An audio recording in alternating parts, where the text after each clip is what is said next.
But it's not all about what we think. And let us know what you're thinking about all this. Our talking points today. Email us at gbviews@gbnews.com. But first, here's your morning news with the lovely Rory Smith.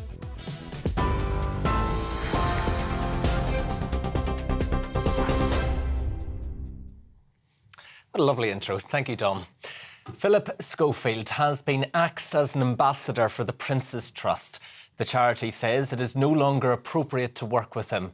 Well, it comes as MPs will grill ITV in Parliament next week over its handling of Schofield's affair with a younger male colleague. The broadcaster insists it did investigate rumours at the time, but both parties denied them. Rail passengers are facing travel disruption amid strike action, with train companies warning services will be severely reduced. Members of the drivers' union ASLEF are striking today and on Saturday as well, while the RMT union members will walk out on Friday. ASLEF General Secretary Mick Whelan accuses the government of not wanting a resolution, but the government says it has facilitated a fair and reasonable pay offer. Customers on prepayment meters are being urged to avoid missing out on £400 worth of support with their energy bills. All households were eligible for the government's energy bill support scheme, which was paid in 6 instalments over the winter.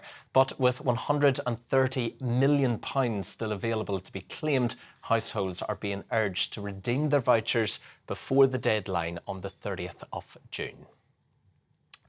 Families on universal credit are set to get more help with childcare costs from the end of June. The Department for Work and Pensions says those eligible will be able to claim back up to £951 for one child and £1,630 for 2 children or more. That's a rise of 47% from the previous limits. That's all for now, but you can get more on all of those stories by visiting our website. That is gbnews.com. Now, though, back to Andrew and Dawn.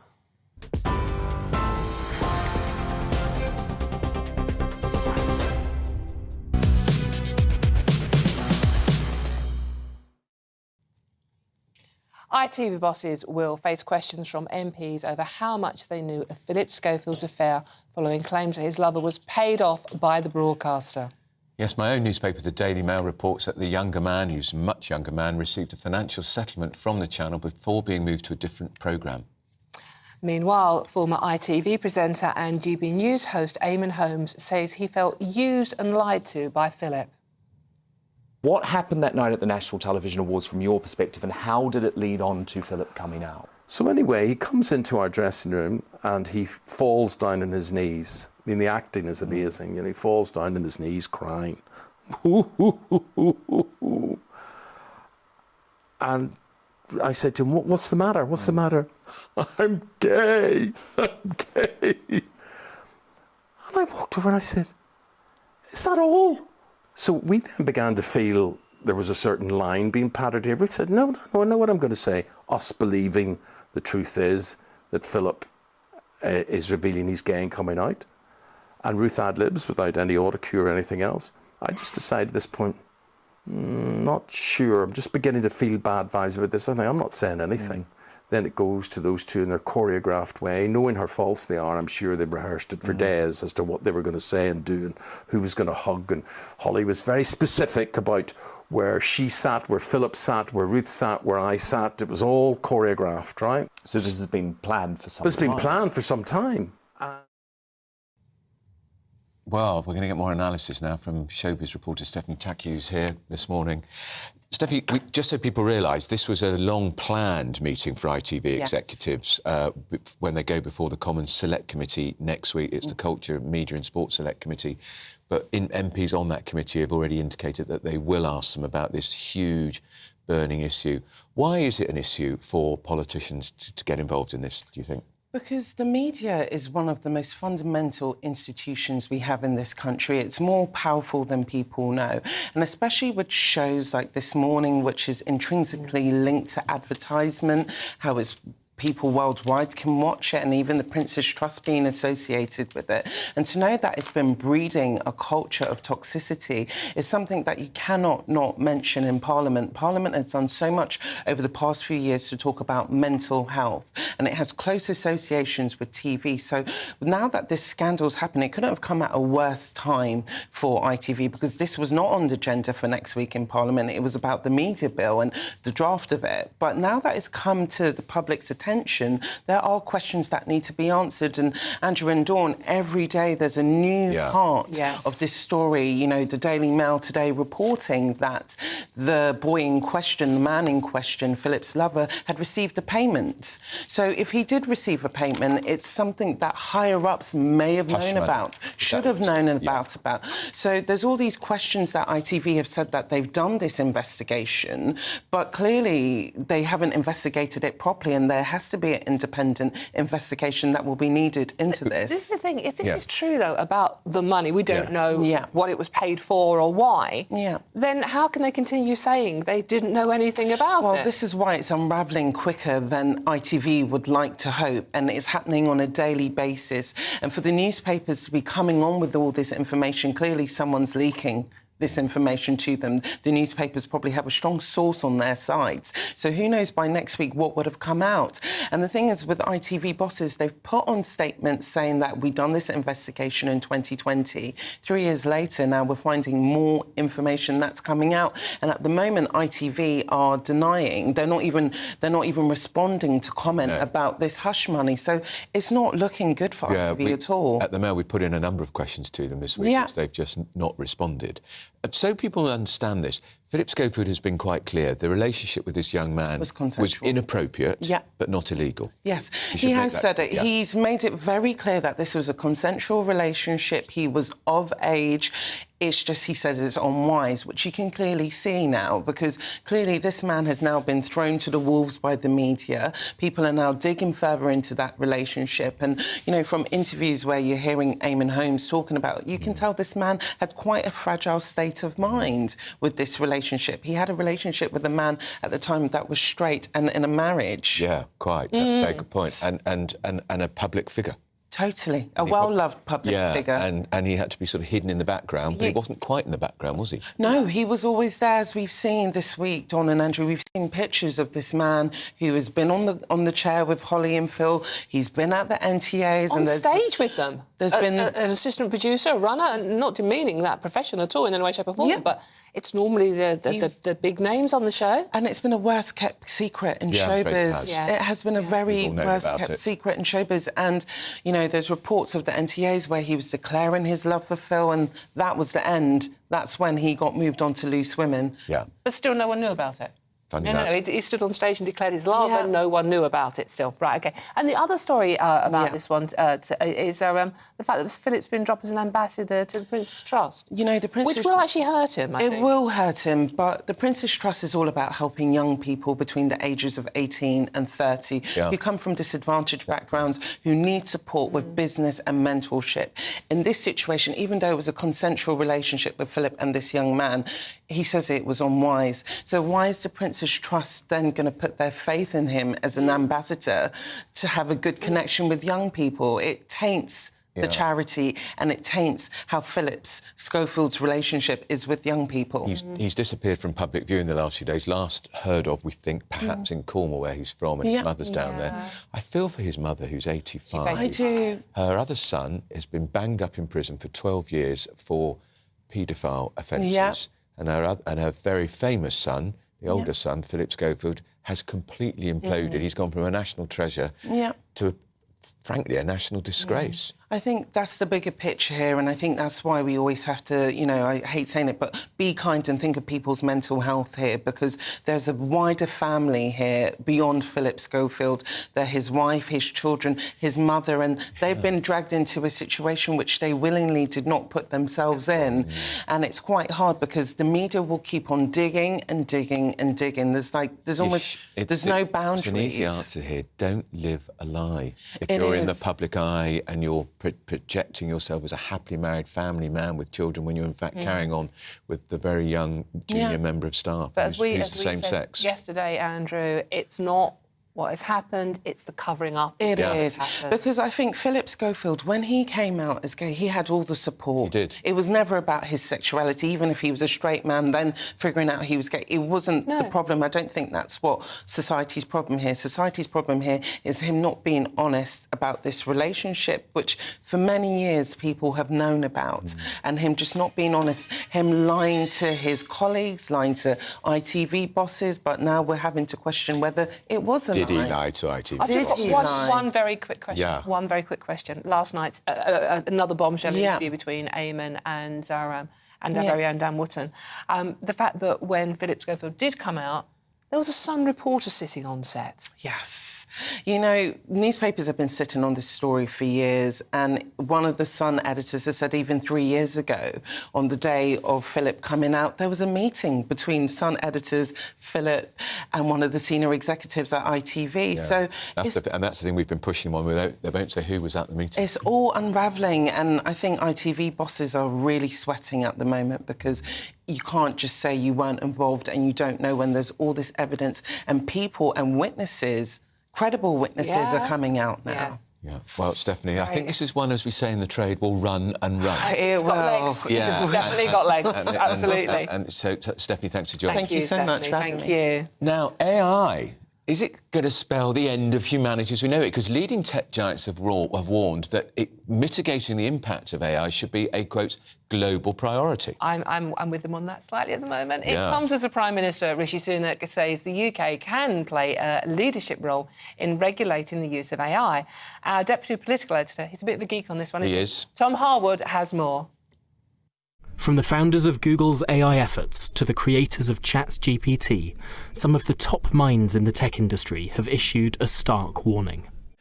We are working to build tools that one day can help us make new discoveries and address some of humanity's biggest challenges, like climate change and curing cancer.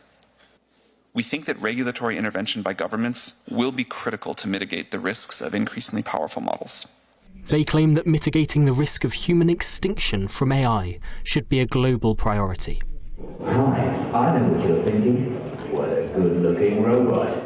The statement released by the Centre for AI Safety comes amid rising concerns over the power and potential dangers of artificial intelligence. Critics worry that without proper oversight and regulation, these advanced technologies could either be exploited by bad actors or veer out of control. The speed of AI development has been astonishing. OpenAI's GPT-4 can now pass the bar exam. The risk of godlike artificial intelligence, far cleverer than human beings, could lead to a being that disregards the value of human life, or is unaligned with human values. It might sound like science fiction, but tech leaders are worried. When they say AGI, what they mean is godlike intelligence. They mean systems that are so vastly beyond human intelligence. They're like gods. They can solve all kinds of science. They can trick humans. They can deceive. They could, develop new technologies. They could outsmart humans. They could hack any computer systems. This is the thing that these people truly think is possible and that they are building towards. 2% risk of killing literally everybody? No, I'm not taking that risk. The other form of risk comes from powerful AI that can create medicines in seconds, being used by bad actors or terrorists to create bioweapons. Imagine a synthetic pathogen with the transmissibility of COVID, but the morbidity of Ebola. In response to these risks, the G7 has established a working group on AI, with Prime Minister Rishi Sunak wanting to spearhead these efforts. He's calling for the establishment of legislative guardrails to mitigate AI risks. AI clearly can bring massive benefits to the economy and society, and you've seen that recently, where it's helping paralysed people to walk, discovering new antibiotics, but we need to make sure that this is done in a way that is safe and is secure. This is not a partisan issue. Shadow Health Secretary Wes Streeting is singing from the same hymn sheet as the Prime Minister. Labour wants to see Britain playing a leading role on the global stage in relation to AI development and regulation, and that's the role I think this country can play. With tech leaders and now politicians raising the alarm, it's clear that the race isn't just to build the most advanced AI, but to ensure that its rise doesn't precipitate our own fall. Tom Harwood, GB News. Well, Tom Harwood's in the studio with us, as well as the leader of Reform UK, Richard Tice. Morning to you both. Morning. The floor is yours, Tom. I don't really understand it. Look, it's on 4 front pages. When I called him a geek, I didn't realise he'd be sitting next to me very soon. Sorry, I think geek in the nicest possible way. I think he takes geek as a compliment, but it's the splash and it's the main story on 4 front pages today. The end of civilization as we know it. Well, here's the thing. This story that, frankly, geeks have been talking about for the last couple of years has gone mainstream and potentially went mainstream yesterday afternoon when this statement signed by around 350 tech leaders was published by the Centre for AI Safety. And it's comparing AI development with nuclear war. And I think that that's a potentially quite a useful comparison to make. It's an equivalent technology to splitting the atom. Splitting the atom did amazing things for the world. We've got the advances of nuclear energy and scientific development. But also it opened up some big dangers for the world, nuclear war. In the same way, artificial intelligence, in the way that it is advancing now, far faster than anyone in the industry thought it would. I think it's worth taking a step back and to say 3 or 4 years ago, the people at the forefront of this technology did not believe that it would pass what's known as the Turing test, whereby it's indistinguishable if you're having a conversation with a computer. You wouldn't be able to tell if it's human or a robot. Well, we're past that stage now. Indeed, we're past the stage where GPT-4, as it's known, can pass the bar exam, can understand and explain why political cartoons are funny, having never seen them before. I mean, we are on a path to AI intelligence that is looking more and more like an exponential.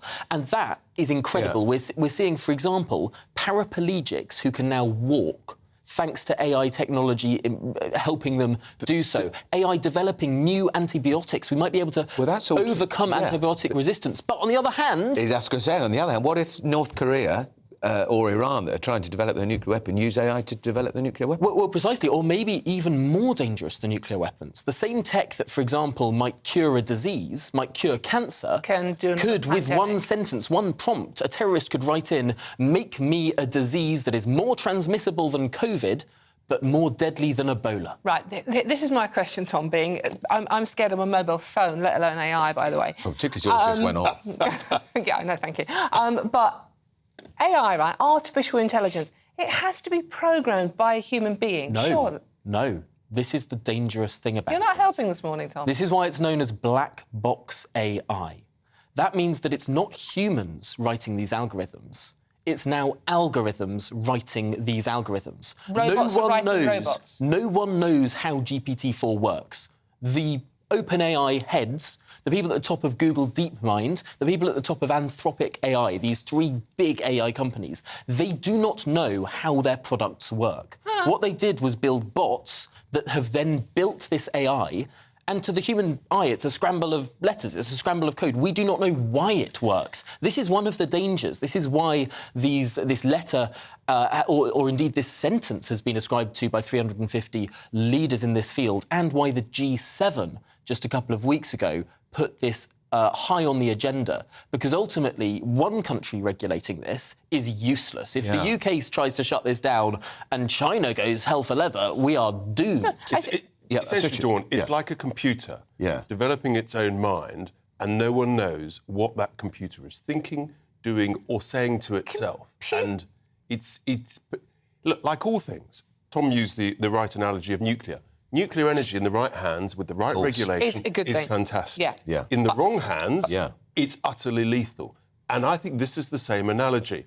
And it requires urgent global regulation with very serious criminal sanctions for those who breach that regulation. But this is the thing, Richard, there isn't regulation, is there? Not yet. We don't have regulation in this country. This is what Rishi Sunak is talking about trying to introduce. And shouldn't we have... Are we a bit slow to the... The world is slow to it because it's developing so quickly. Because it's a computer. It will always think and develop faster than our human minds. So that's why we've got to move urgently. We've got to fully, globally, I think quite draconianly regulate it. Remember, when the internet started, none of us had heard of it, none of us understood it. But the truth is, if the internet started today, we wouldn't allow it to develop as it developed. But how do you... Would you ensure a system of regulation in rogue states like North Korea? How will you ever enforce it? With difficulty, in the same way, for example, it was hard to control Iran with nuclear technology, and that was part of the biggest concerns, with great difficulty. But there has to be serious global criminal sanctions very, very quickly in order to stop this, because in the wrong hands, as Tom quite rightly says, this is utterly lethal. I think we're going to see things move very, very quickly in the coming months. In the dawn of the nuclear age, what we saw was known as the IAEA, the International Atomic Energy Agency, created as a body of the UN. We might see something similar come about in the coming months with regard to AI. And I say the coming months because every 3 or 4 months, a new system of AI is coming out that is perhaps twice as powerful as the old system. And we know how fast doubling really increases things. If AI is perhaps comparable to human beings, to clever human beings passing the bar exam as things stand, maybe we could sort of roughly say, and of course it's not a perfect analogy, but maybe some AI that exists today has the IQ of maybe 130. Well, what if next year it has double that, and then double that, and then double that, and we can't even conceive how clever this stuff is? The other scary thing, and there are lots of scary things I'm finding here, is that the World Economic Forum worried that it could leave 83 million jobs. 83 million human jobs. Well, we've already seen it at British AI. Telecom, haven't we? British Telecom, 55,000 jobs going. That's the least of our worries. We heard that in the 1980s with computers replacing typewriters. Forget that. That's a nonsense. Don't worry about that at all. We should focus on the risk of it developing and becoming a lethal force. The jobs thing is a complete misnomer. We shouldn't worry about that. Technology will always advance, different jobs, different things. Guess what? Because all of a sudden more people are going to be involved in programming and working with AI. Do we need a government minister in charge of this? If you can find one that understands it. Yeah, well, that's good luck with that. I don't think there's any scientists in the cabinet. Well, we do, as of the last reshuffle, now have a science department for the first time since, I think, the 60s. Really?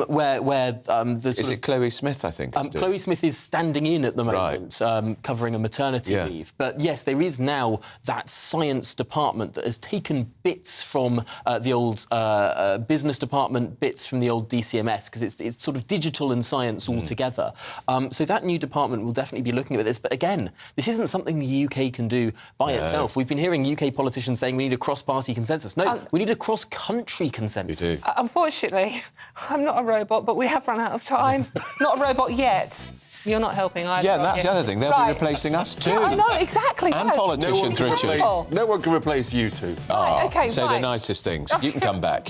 No, he can't. He scared me. Right, still to come, ITV bosses are to be questioned on how they handled the Philip Schofield affair. We'll have more on this next, and this is To The Point on GB News, Britain's news channel. Hello there, welcome to our latest broadcast for GB News. I'm Greg Dewhurst. It's looking largely dry, settled over the next few days, plenty of sunshine, particularly in the west.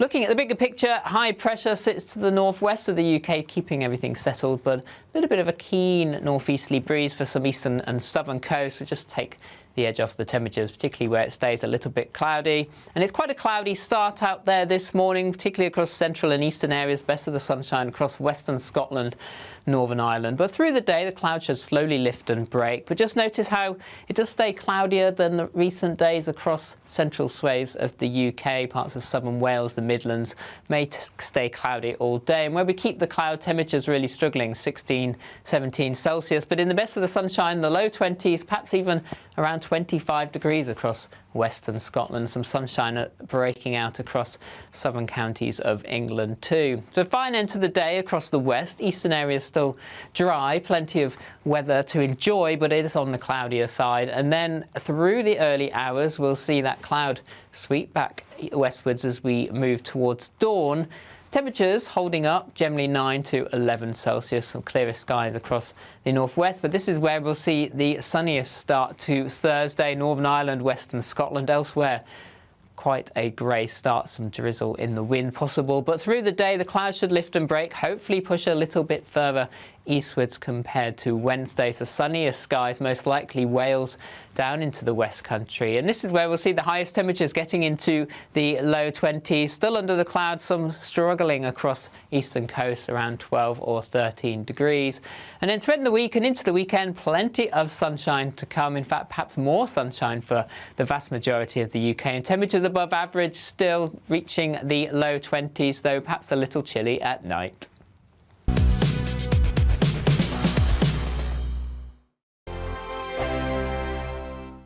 First and foremost, I am a GB News fan, and I was before I was working here. Just love the fact that we're asking the questions that a lot of establishment media won't ask. With a bit of a twist, we not only want to inform you, but we want to keep you entertained. It's worth the drive because you get in and the team's all ready and waiting, they're itching to go, and it's a proper little family. GB News is the people's channel. It's the audience that makes the programme sing. We're giving our viewers and our listeners a voice. I see the thousands of your letters, tweets, emails, you name it, coming in. Britain is broken. How on earth did we get into this mess? But more importantly, how do we get out of it? The establishment had their chance. Now we're here to represent you. It's time for something different.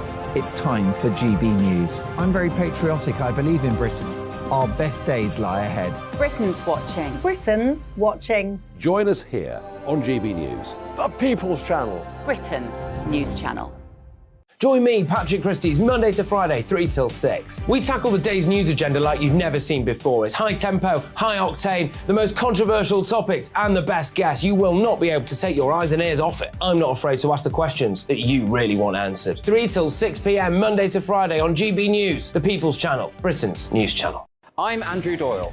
Join me at 7 o'clock every Sunday night for Free Speech Nation, the show where I tackle the week's biggest stories in politics and current affairs with the help of my 2 comedian panellists and a variety of special guests. Free Speech Nation, Sunday nights from 7 on GB News, the People's Channel, Britain's news channel. Every Sunday from 11. Join Michael Portillo. There'll be topical discussion, looking at the week before and the week to come. So kick back and relax at 11 a.m. on Sundays on GB News with me, Michael Portillo. GB News, the People's Channel, Britain's news channel. GB News has its own late-night paper preview show, Headliners, where comedians take you through the next day's top news stories. You don't have to bother reading the newspaper, we've got it covered for you. Headliners, every night at 11 p.m, and repeated every morning at 5 a.m. We won't send you to sleep like some of the other paper review shows out there. GB News, the People's Channel, Britain's news channel. Join me, Camilla Tominey, on Sunday mornings from 9:30, taking the politicians to task and breaking out of SW1 to see how their decisions are affecting you across the UK. Bursting the Westminster bubble every Sunday morning, only on GB News, the People's Channel. Britain's watching. Monday to Thursday nights on GB News. At 6, it's Dubes & Co. 7 o'clock, Farage. At 8, join Jacob Rees-Mogg. And at 9, Dan Wootton Tonight, followed by Headliners. On TV, radio and online. This is GB News.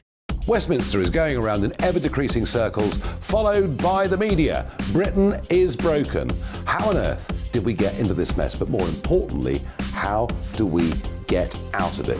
Join me at 7 p.m, Mondays to Thursdays on Farage. Here on GB News, we will have open, rational debate. We've got to work out how Britain moves forward from this. Join us here on GB News, the People's Channel. Britain is watching.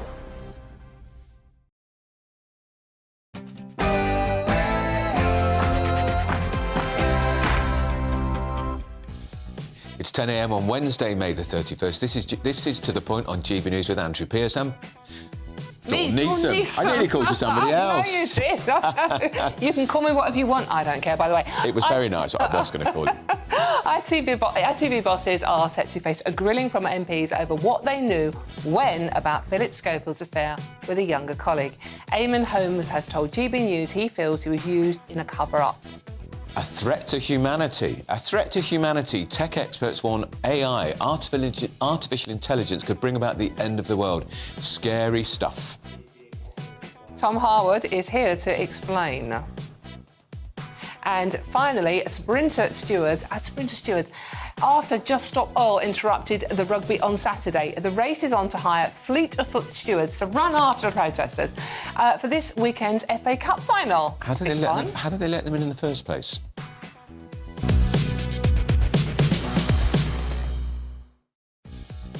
But this isn't about what we think, it's about what you think. So let us know your thoughts on all of our talking points. Email us at gbviews@gbnews.com. But first, here's your morning news with Rory.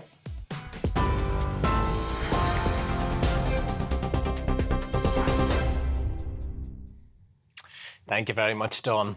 Philip Schofield has been axed as an ambassador for the Prince's Trust. The charity says it is no longer appropriate to work with him. Well, it comes as MPs will grill ITV in Parliament next week over its handling of Schofield's affair with a younger male colleague. The broadcaster insists it did investigate rumours at the time, but both parties denied them. But GB News presenter and former This Morning host Eamon Holmes told Dan Wootton he feels used over Philip's coming out on the show. It was all a bit weird. At that stage, though, I believed he was gay and that's when he was coming out, and that was the information we were given. We were lied to, and Ruth and I, to this day, are embarrassed and ashamed when we see those pictures, when we see the toils that some people who are tortured by their sexuality have to go through.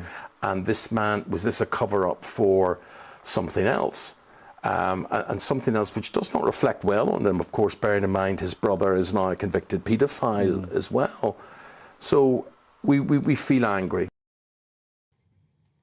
Rail passengers are facing travel disruption amid strike action, with train companies warning services will be severely reduced. Members of the drivers' union ASLEF are striking today and on Saturday as well, and RMT union members will walk out on Friday. Well, ASLEF General Secretary Mick Whelan accuses the government of not wanting a resolution, but the government says it has facilitated a fair and reasonable pay offer. Downing Street is denying claims of a cover-up after delaying the release of Boris Johnson's WhatsApp messages to the COVID inquiry. The government now has until tomorrow afternoon to hand over the evidence.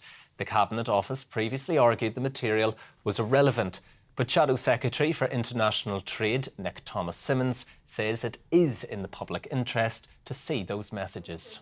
As Baroness Hallett, the independent chair, has requested, those WhatsApps, as she's asked for, should be provided. And they should be provided, frankly, because the thousands of families out there who lost loved ones in the pandemic deserve to have the truth.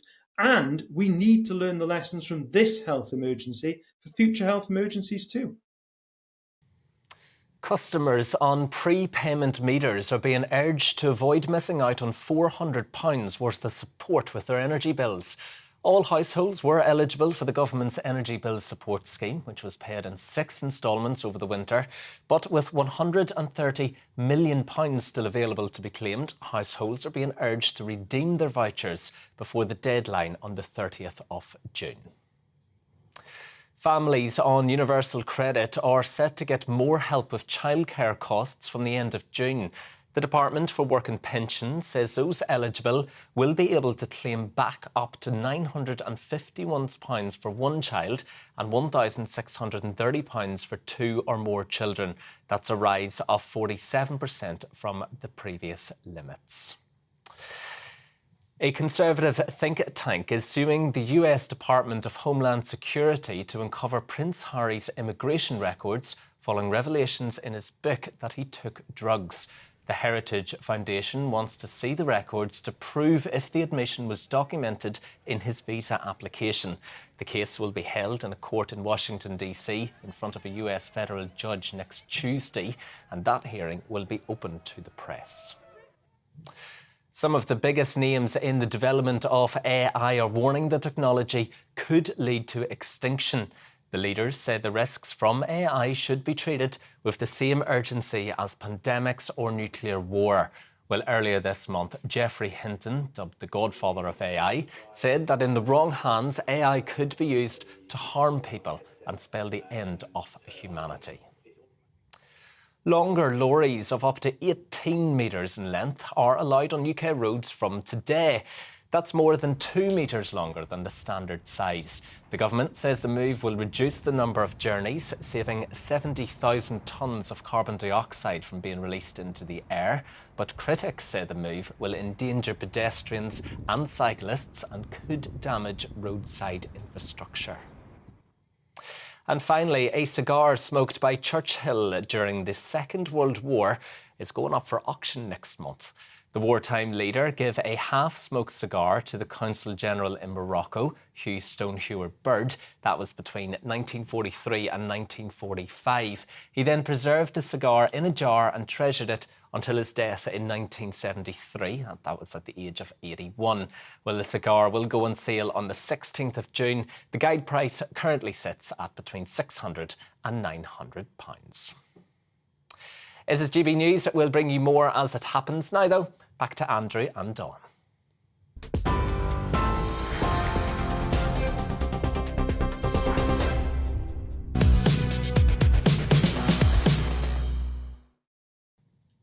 Good morning, welcome back. Now, ITV bosses will face questions from MPs over how much they knew of Philip Schofield's affair following claims that his lover was paid off by the broadcaster. Yeah, that's my own newspapers reporting that the younger man, he was a lot younger, received a financial settlement from the channel before being moved to a different programme. I think it might have been actually after he moved from a different programme. Yes, indeed. Meanwhile, former ITV presenter and GB News host Eamon Holmes says he felt used and lied to by Philip.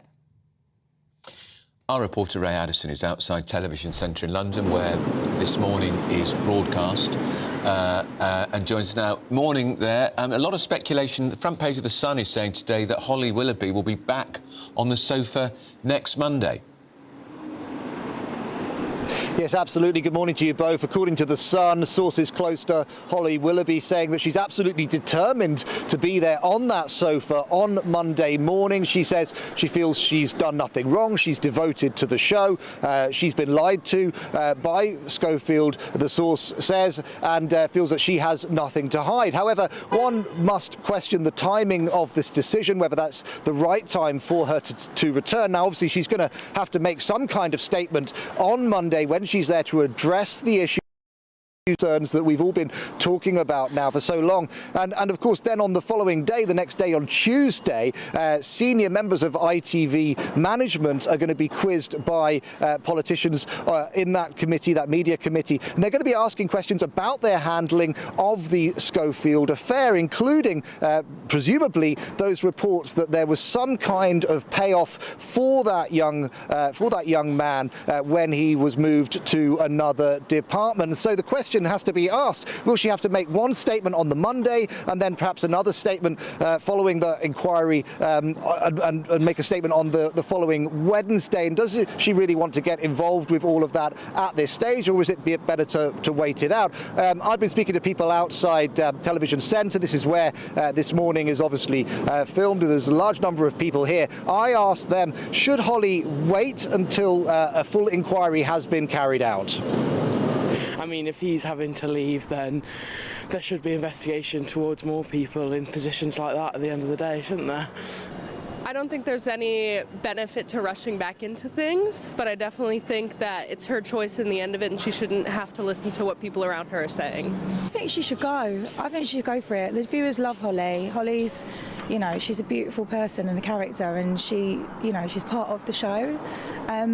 It'd be such a shame. Like, we've already lost Philip because of everything that's happened, and I don't think we should, you know, lose Holly. And she's got nothing to feel bad about. She may have known whatever, but as a friend, as a friendship, you wouldn't really share that information with anybody. You would keep that to yourself if you're a loyal friend. And she probably did what she thought that she was doing.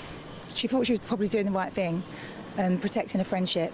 And it's Philip's mess. It's his drama. It's his baggage. It's not Holly's. Well, of course, as you can hear there, a diverse range of opinion from viewers of This Morning outside Television Centre today. They're saying, of course, that the longer she's connected with the show, the harder it will be for her to extricate herself from any subsequent issues that arise as part of any future investigation. It remains to be seen whether she really will be on that This Morning sofa on Monday morning. Brilliant, Ray. Thank you very much for that. That's live from Television Centre. You know, it's a story that just won't go away. And in politics, Alistair Campbell, who used to be Tony Blair's pugnacious, aggressive Rottweiler in charge of communications, said if a minister was on the front page 6-7 days, they had to go because. And this has been a front-page story now for 10 days? 10 days at least, isn't it now? Yeah, no, absolutely. And it's dominating all the broadcast channels, and Schofield's gone to ground, and this big... Well, questions are being asked now. in Parliament, basically, aren't Yeah, they? That's there what we've got a parliamentary commission actually asking questions about who knew what when. Yeah. I mean, they're there to talk about the broadcasting and media legislation, but the timing. Yeah, and MPs on that committee have said they will ask them about it, and the bosses will have to answer. Because the problem with this story, I know people sort of like, the weird thing with this story is people go, oh, God, not Schofield again. But in the very next breath, they go, what's happening? What's the gossip? Yeah. And so it's a weird thing. And this isn't about one show and one person.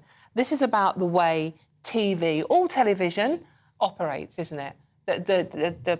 It's taking people behind the screen, isn't it? And people are often fascinated what goes on behind the scenes. That's the hierarchy and the duty of care TV has as well to people that work there. Well, all employees have a duty of care, especially to younger employers. Yeah, but very interesting comments there, I thought, from some of the people who raised space, especially that lady at the end, who was saying sort of like, I like Holly and I like Phil and don't really see any problem with it. So let's talk more about this, shall we, with showbiz journalist Rebecca Twomey. Hello, Rebecca. Thank you for joining us this morning. Right, OK, so we had a lot of developments overnight. Obviously, we had Eamon's interview with Dan Wootton on this channel. We've had the Prince's Trust dropping Philip Schofield, and now we have our questions being asked by the Media Commission literally in Parliament. What do we make of what's happened overnight?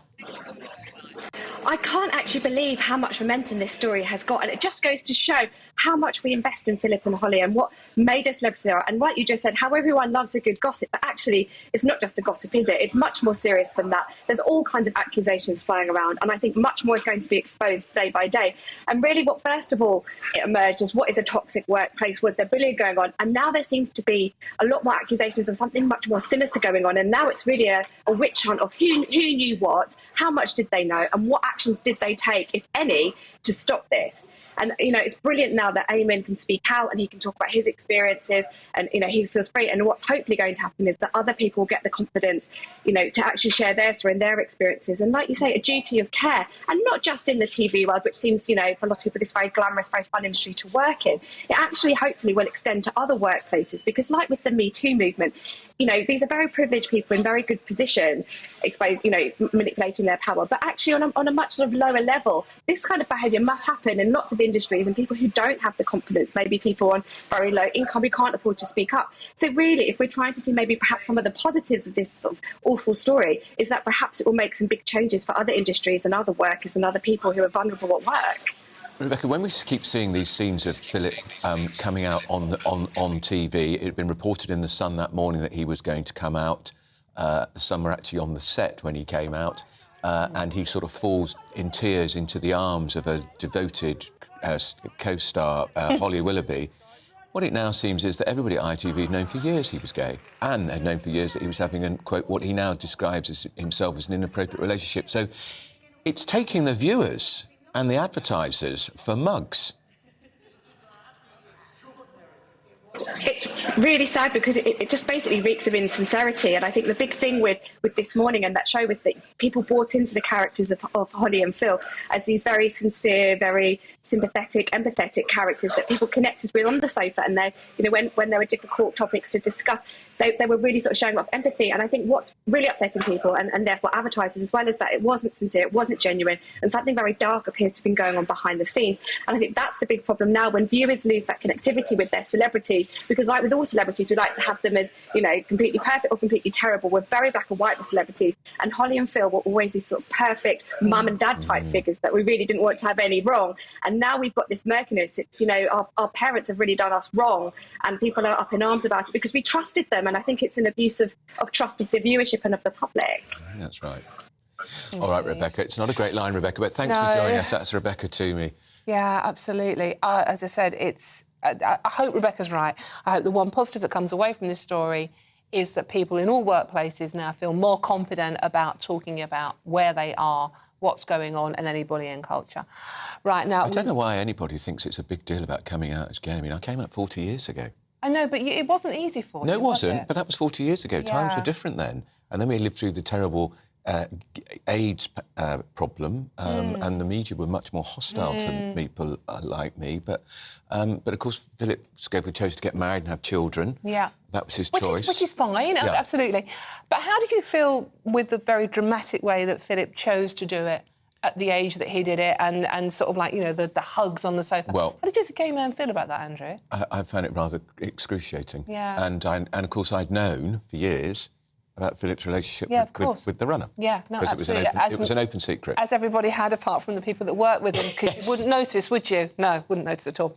Right, now we move on. Ministers are facing accusations of a cover-up after it refused to hand over Boris Johnson's WhatsApp messages and diaries to the pandemic inquiry. Now, this is a complete horlicks, because there was a 4 p.m. deadline yesterday when they had to give over these papers to Lady Hallett, who's doing the pandemic inquiry, but they've now extended it to Thursday. But the Cabinet Office is saying they don't have all Boris Johnson's WhatsApp messages and diaries anyway. Right, so they've got the extension till when now? Till Thursday at 4 o'clock. Henry Hill's here, Deputy Editor of Conservative Home. Henry, can you work this one out? What's going on, Henry? It does seem to be very strange, because the Cabinet Office was saying, well, a load of this information isn't possibly relevant to the inquiry. Yeah. And then, you know, Baroness Hallett said, well, that's for me to decide. Yeah. And then the Cabinet Office came back and said, actually, we don't have it. We don't have it. So how can they come to the conclusion that the information Hallett's seeking is irrelevant if they haven't seen it? That is one of life's great mysteries. We don't know. It doesn't really make much sense. And I was looking at and she is entitled to ask this, because I think it's the 2005 Public Inquiries Act allows whoever chairs the public inquiry to compel witnesses to provide what information she wants. Yeah, precisely. And the government, Frank, also drew up... we need to remember, Boris Johnson's government set up this particular inquiry. Yeah. And the government setting up the inquiry sets the terms of reference. And so if the government was genuinely worried about so much sensitive material, frankly, given that the people involved are the very people being subpoenaed now, they should have taken more care when setting it up to draw what the lines were. And this could end up with Lady Hallett, very distinguished former judge, being taken to court by the Cabinet Office to prevent her getting the papers that the Act of Parliament says she's entitled to have. Potentially. The government's case is not non-existent, I think it's important to say. So James Eadie, the Treasury devil, who's one of the government's most senior lawyers, his argument is that because these WhatsApp groups basically... what the inquiry is asking for is all of Boris Johnson's WhatsApp messages with 40 relevant government figures, and that includes a huge amount of political discussion. Yeah. And so Sir James Eadie's argument is that this would breach Cabinet collective responsibility, which is a constitutional right for ministers of the government to debate policy in private. Now, it's not clear, given how much British Constitution is based on convention, what the legal basis for blocking publication on those lines is. That's his... But he's a much better lawyer than I am. But that's his opinion, and Lady Hallett will have her own opinion. Absolutely, and that's precisely why, if it ends up in court, those two opinions will be tested in quite a dramatic fashion. But it makes the Tory government look like they're trying to cover something up, and that's what people will say. Cover up! What are they hiding? It's the political version of This Morning. Yeah. Yeah, absolutely. I mean, so I was torn on two ways on this, because, yes, politically, it's absolutely not a good look, to use a phrase I really hate, for the government to be seen to be resisting an inquiry that it's set up. On the other hand, it's always very easy for people in any particular example to say, oh, well, you know, the needs of this case mean that we need 100% transparency. Yeah. But actually, you know, government does need private space in which to make decisions and debate policy. And there is always a tension between transparency and freedom of information, information security, and that privacy. And so we should be careful before arguing that the needs of this particular case mean that those concerns should simply be set aside, because everybody in every case always thinks that. And Boris is saying to the Cabinet Office, well, give them what you want. He's already provided thousands of pieces of paper already. It's not Boris that's blocking this, is it? This is the weirdest thing about this story, right? Because when Rishi Sunak came in, his priority was drawing a really bright and shining line between his government and the slightly more scandal-dogged one that his predecessor... Slightly more. Slightly. I've been accused of being too anti-Boris Johnson, so I'm trying to row that back. Yeah. And so he's always been... let's not get involved, you know, we're not going to bail out Liz Truss and all the rest of it. And now we're in a position where it's Boris Johnson saying, look, just hand them over. Yeah. And the government is going, nah.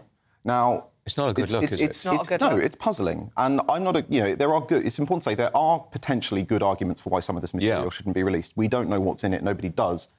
We can't judge.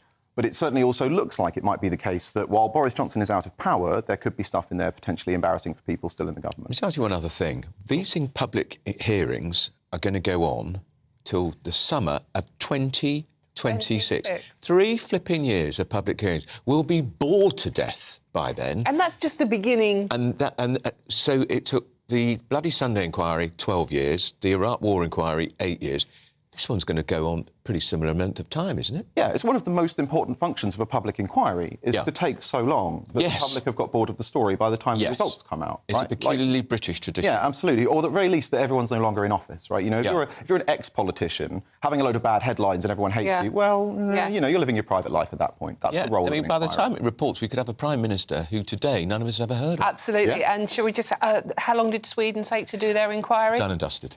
Yeah. Oh, within well, months. that's like everything, right? Yeah. Like everything in this country takes ages. Mm. Yeah. So why should public inquiries be any different? Yeah.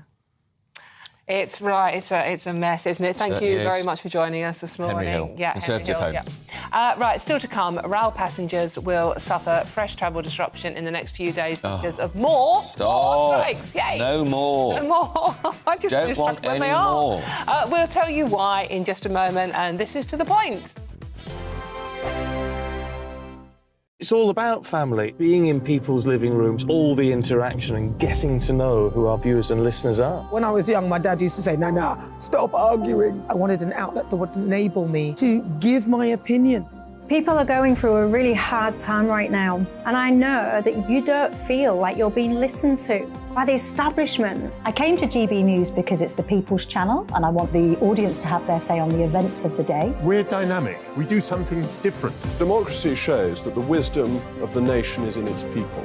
I get to travel to find out what the story is from a personal perspective. The British people aren't fools. We know when we're not being told the full story. We've got to work out how Britain moves forward from this. It's the best country in the world. The establishment had their chance. Now we're here to represent your views. Britain's watching. Britain's watching. Britain's watching. We're proud to be GB News. The People's Channel. Britain's news channel.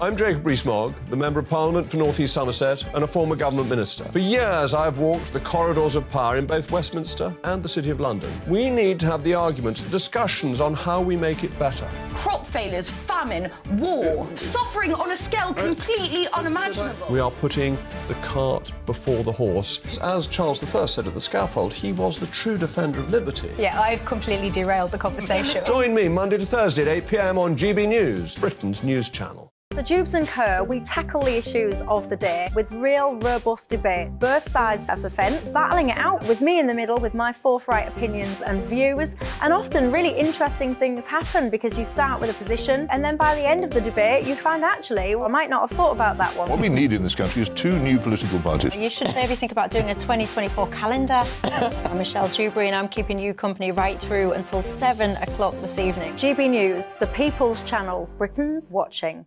I'm Mark White. As GB News Home and Security Editor, I cover those key issues that are so important to you. Our authorities, our communities doing all they can to combat violent crime. With the public services under unbearable strain, why are we still failing to control our borders? Defence, the first priority of any government, has been continually hollowed out. Can we trust our politicians to protect the armed forces? Join me, Mark White, on GB News.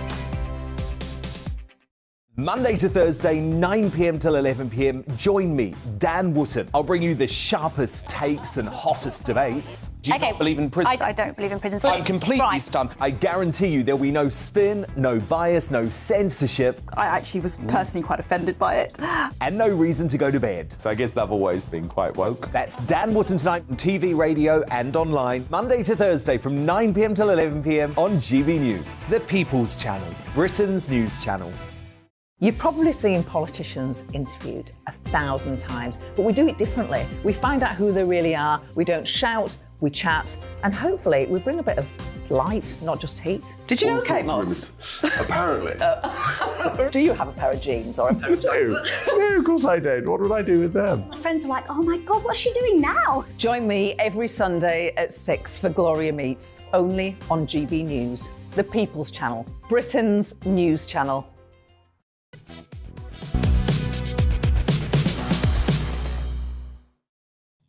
It's 10:26. You're with To The Point on GB News with Andrew Pearce and Dawn Neeson. Right, OK, good news coming up. Oh, just joking.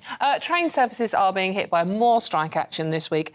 Drivers who are members of the ASLEF and RMT unions will walk out today in a dispute over pay and conditions. Well, I think they've walked out already. The strike will affect families on half-term breaks, and passengers travelling to the FA Cup final in the Epsom Derby this weekend will be, of course, affected. And that, of course, was the union's deliberate strategy. Why do that? I know why they do it. I know why they do it. Of course, I know why they do it. It's really annoying. We're going to Birmingham to talk to our reporter. We're not getting there by train, though, are we? We're not. No. Well, West Midlands reporter Jack Carson's at Birmingham New Street. Is it deserted, Jack? Yeah, it is. It is, Andrew and Dawn. Welcome to Birmingham New Street. As you look into the signs in the station, no services are running from here today. The West Coast Main Line, of course, run here by Avanti West Coast. They've got no trains running. Neither have Cross Country. As you go around the country, Great Northern, South Eastern, Thameslink, all other services, just as an example, that aren't running services today. This is the ASLEF Drivers Union that are on strike today and Saturday. The RMT go on strike on Friday. Around 20,000 of those members are meant to be walking out. And Mick Whelan, the General Secretary of ASLEF, is saying that the negotiations currently aren't ongoing because, of course, they were put a fair and what the Department of Transport are calling a fair and reasonable offer to them, a 4% backdated pay rise for last year, 4% for this year. That wasn't handed to members. It was denied by the Executive Committee of ASLEF because on a picket line this morning at Newcastle Station, Mick Whelan said that there were no negotiations since they came out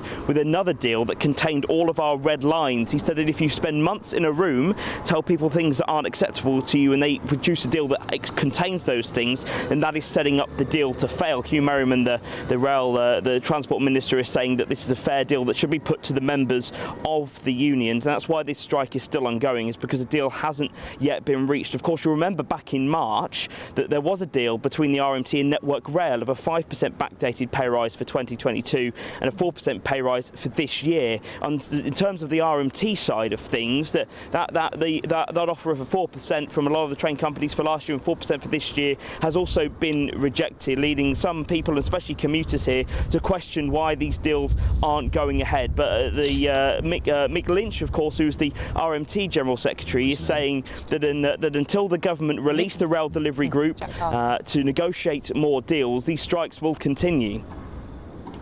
All right, thanks. That's Jack Carson, our West Midlands reporter, at a deserted Birmingham New Street station. Forlorn. I walked through Paddington today, one train an hour. And the station was deserted because people assume there are no trains. Yeah, and that's what I worry about. I've got friends who work on the railway, and I do worry that this is like literally turkeys voting for Christmas a lot of the time.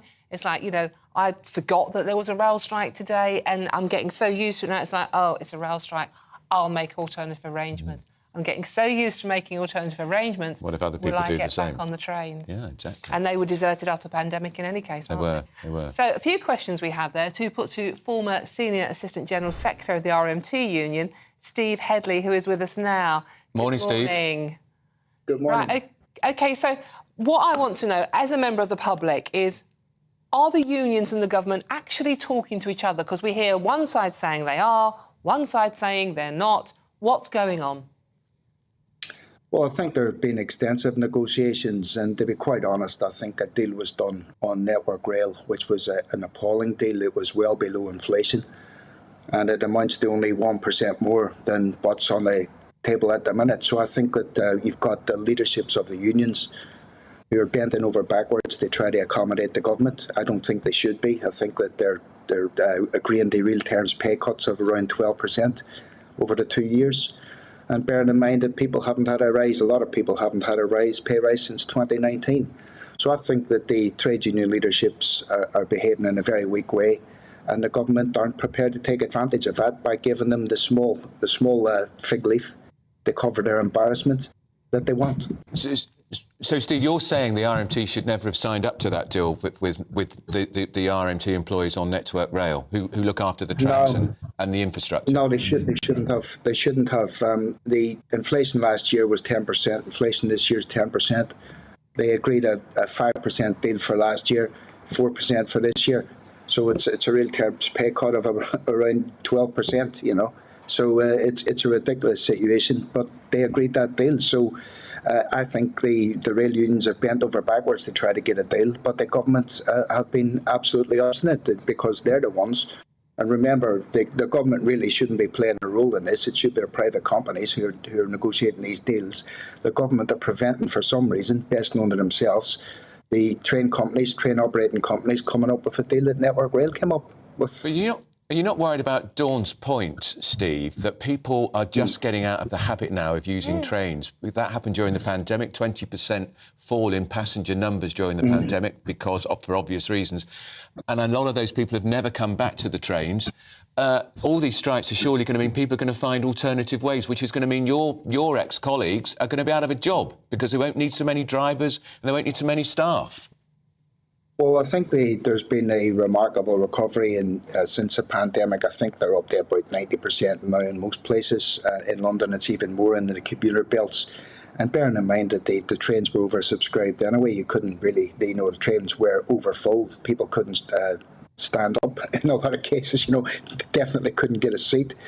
Trains were overpacked. So I don't really think that's credible. But I do take the point that people do work from home, and which wasn't really an option before the pandemic, and that will account for some people not taking the train. But the trains are very profitable. You've still got the train operating companies being paid billions of pounds a year and paying out tens of millions to their shareholders. If that money from the shareholders was transferred to the workers, there wouldn't be a problem. The strikes would have been solved long ago. So, Steve, talking of the strikes being solved long ago, how long are they going to go on for? Well, I don't know. I think that the trade union leaderships are desperate to get a deal, but you have got the pressure from the rank and file members who are just going, look, we're not accepting this. It's totally unacceptable. You're asking us to take a massive real terms pay cut. I think that's where the pressure's coming from. It's not the fact that you've got strong leaderships. It's quite the opposite. You've got a strong rank and file who are rejecting the leadership's attempts to strong-arm them into taking these deals. Steve Headley is former Assistant General Secretary to the RMT. Thank you so much for joining us. I don't know that the public's on side with the strike with trains. I think they support the nurses. I don't think they support the train drivers. I think that's the case. The average train driver's salary is around £65,000 a year. Pretty good going. Absolutely. Right. Well, still to come, we have more on the Kathleen Stock protests from yesterday. That's after your morning news with Rory Smith.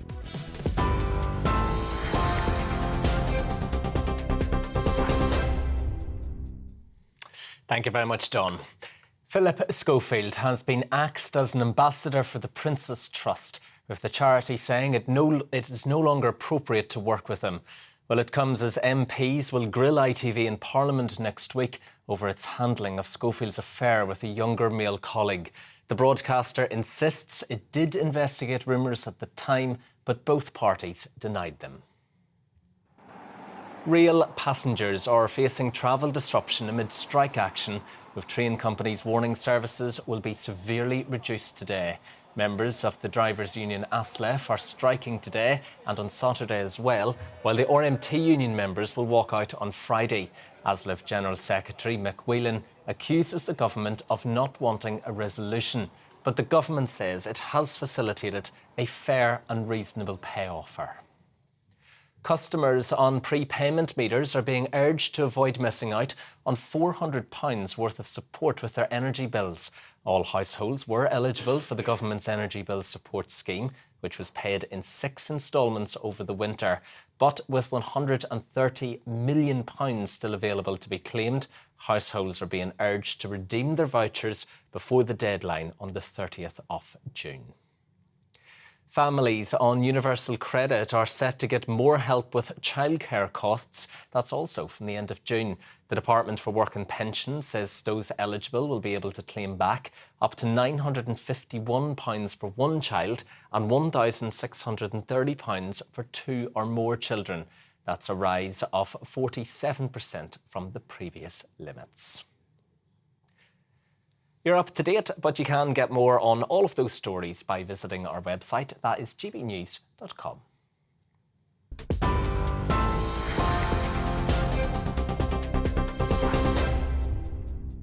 Direct Bullion sponsors the Finance Report on GB News for gold and silver investment.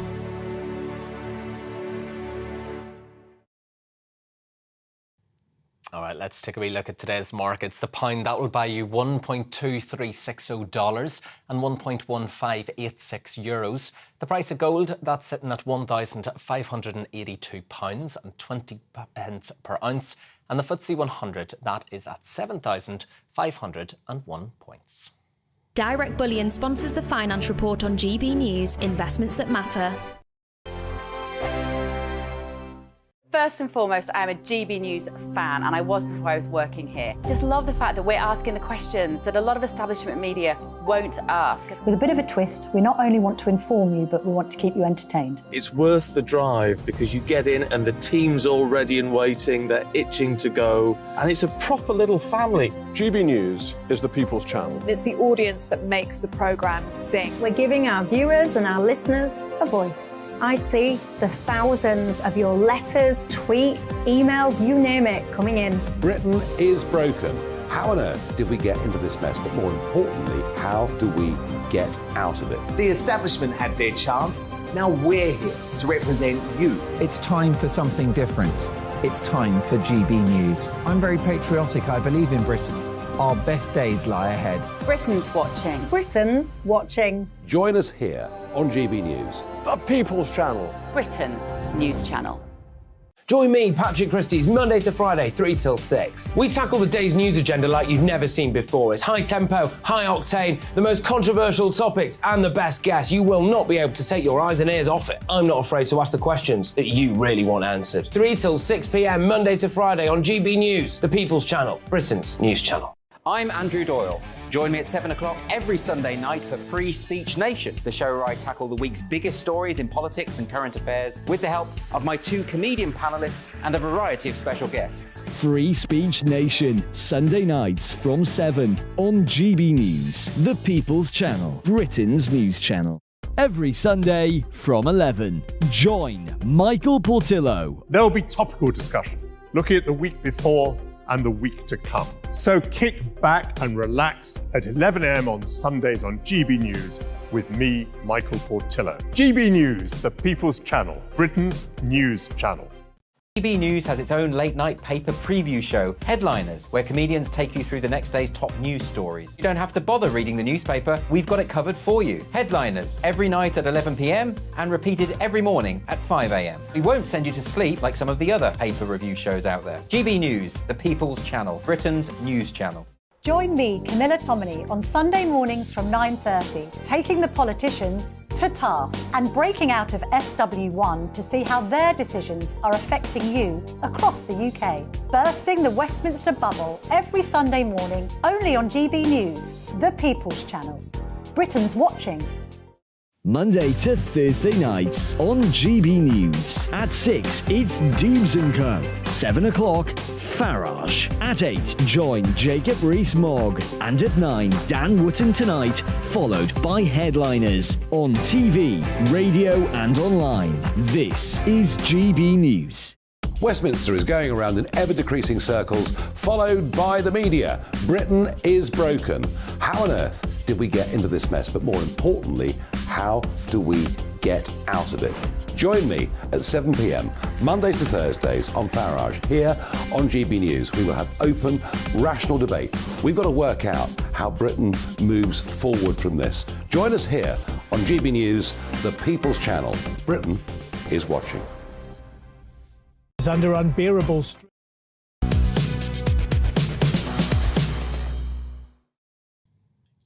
It's 10:40. This is To The Point on GB News with Andrew Pearce and Dawn Neeson. Now, hundreds of people gathered outside the Oxford Union yesterday to protest against a talk by the gender-critical academic, who's a very brave woman, Kathleen Stock. She is gender critical. She's just a feminist. She's a woman talking about being a woman. Anyway, Professor Stock had said she was very determined for the talk to go ahead, despite some students responding angrily to her invitation to the event. Some say her view on gender identity are transphobic, not a view that we share. She just believes a woman is a woman and a trans woman is a trans woman. Is a trans woman. We're joined now for more on this by our national reporter, Theo Chicumba. Good morning to you both. So last night here around 5 to around 7 o'clock, there were hundreds of students all along this road, and they were protesting about Professor Kathleen Stock coming here to the university to take part in a debate. When it started, it was interrupted by a student who was also protesting here, and they glued themselves to the floor. And then another student who was in there and disrupted the event was ejected just through that door which goes into the union. Interestingly though, there were people from both sides. Some were here in support of the professor, but it was just a handful of people in comparison to some of those students who were here. Throughout the day though, there were some speeches happening at Bond Square, which is just around the corner from here, and Lincoln College, which is just a few roads from here in the heart of Oxford. But yesterday we did speak to many of those people who were here in this area, and this is what they had to say. Issues are being used as a divisive distraction by a large amount of the media and Parliament to distract attention from issues such as the cost of living crisis and rising poverty rates that have a far broader effect on the lives of many people. Today, 10 million adults in the UK and 5 million children will struggle to find enough to eat and to lead a reasonable and decent human life in one of the richest countries in the world. But when I looked at the BBC this morning, occupying a prominent position in the daily headlines is talk about the Oxford Union inviting this professor to speak. And, at the end of the day, perhaps it's an important issue regarding free speech, but I think that really, the way I see it is it's a divisive distraction.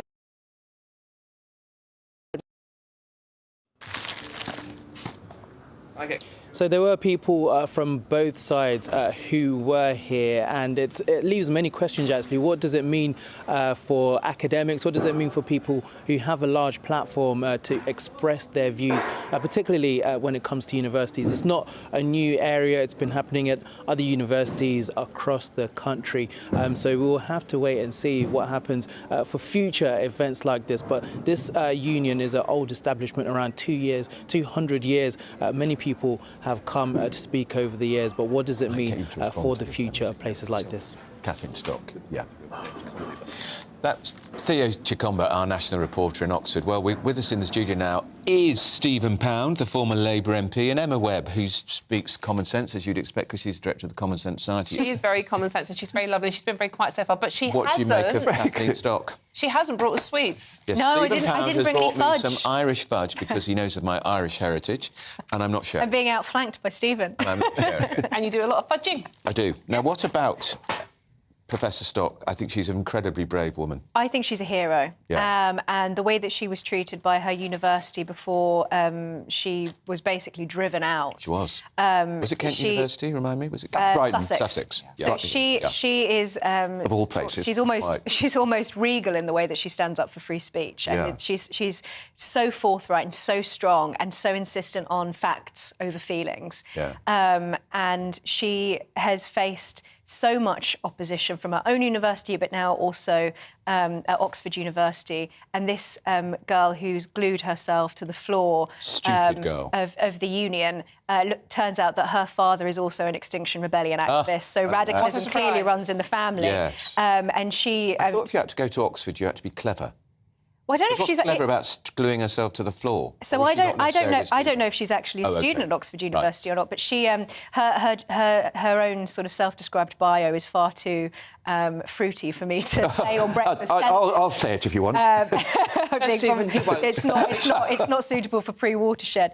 Too many swear words in it. Or even after. She's an activist on many fronts. It's not just on trans issues. It's also she's an anti-monarchist protester as well. Of course she is. And what's so interesting about this is that the protesters are saying that trans issues are not up for debate. And so this is a very, very clear cut. It's free speech versus those who want to silence free speech in the name of their ideological cause. They don't think that there's anything up for debate there. Yeah. And what's so fantastic about this is the Prime Minister quite unusually came out in support of her speaking at the union because they were trying to get her cancelled from speaking there. And I think this is an important victory and an important turning point in the fight for free speech. And he's appointing a free speech, I hate the word czar, but something like that, a Cambridge academic. Yes, Arif Ahmed, who is a philosopher from Cambridge, again, a real hero of free speech. They couldn't have possibly made a better appointment. And so that, with the passing of the Higher Education and Free Speech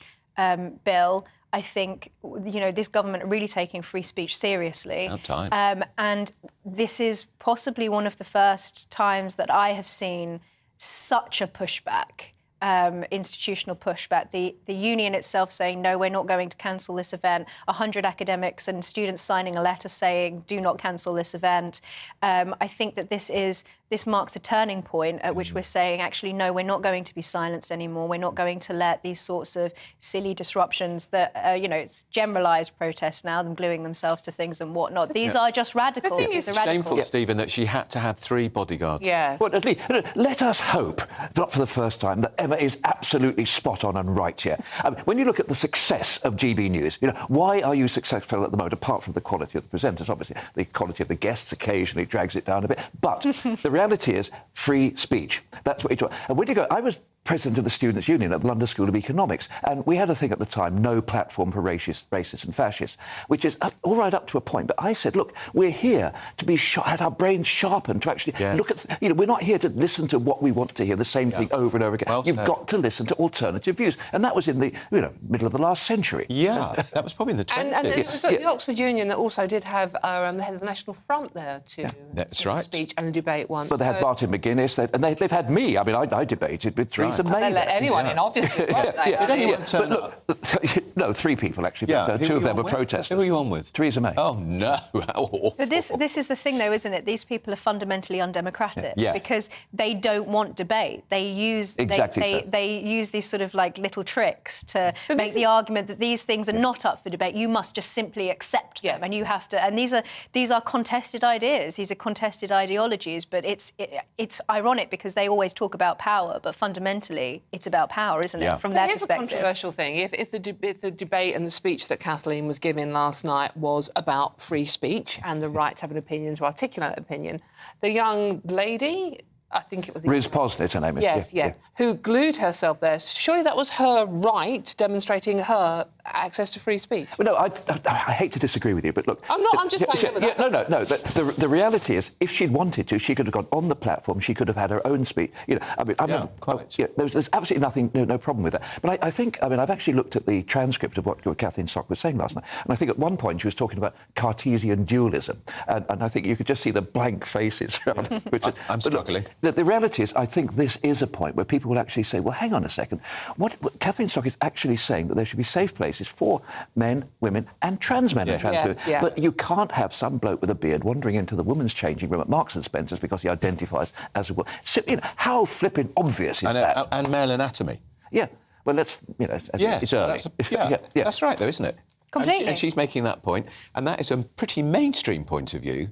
Yeah. Well, you would have thought, you'd have hoped so, wouldn't you? Because this has had, and this is a point that she actually makes, that institutions just simply listening to protesters and then bowing to whatever the protesters' demands are, it's one of the ways in which these contested ideas have taken hold in institutions. So even though there is no sort of the majority of people in this country don't agree with it. Everybody knows common sense that there are men and there are women. Yes, there are very, very few people who are intersex, and that your biological sex-based rights are absolutely fundamental.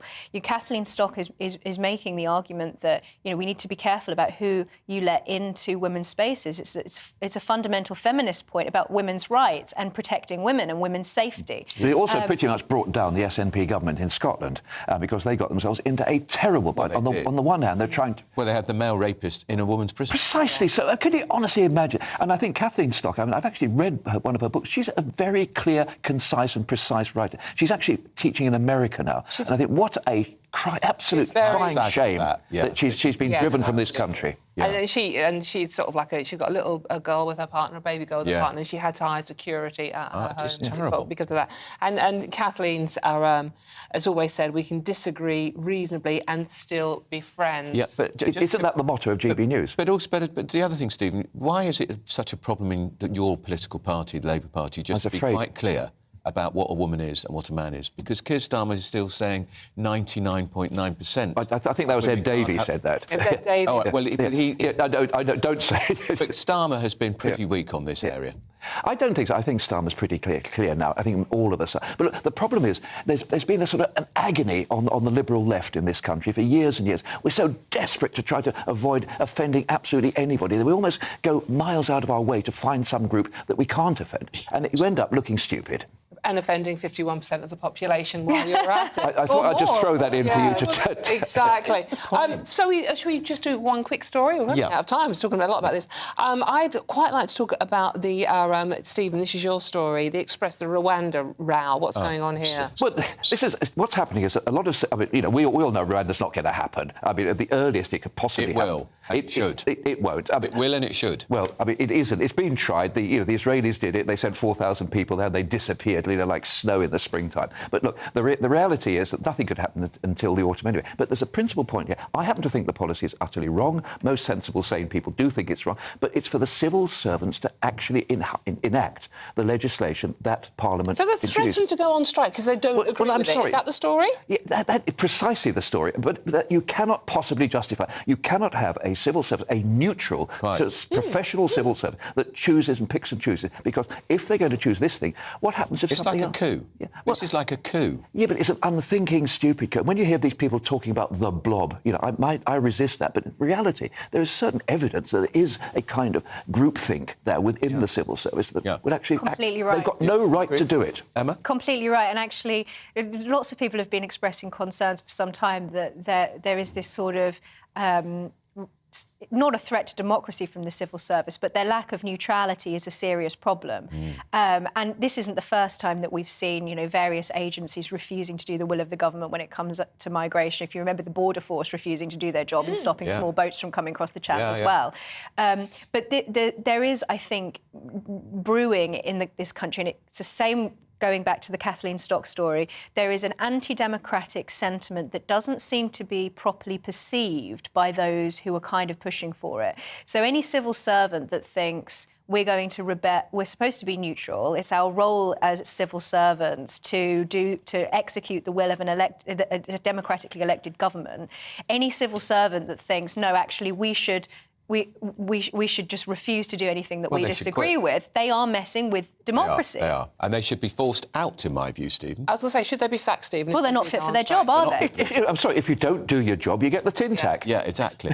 and if they want to... Even more so as a civil servant, because it's their job to fulfil the will of the government. Well, they should resign with honour. If this is their view, they should simply walk away and say, I resign with honour and dignity. And at the general election, vote against the government. Or stand for office yourself. Or stand for office themselves. We have to move on. More to come in the next hour. They're going to be back, including the ongoing Schofield scandal. We're GB News, Britain's news channel.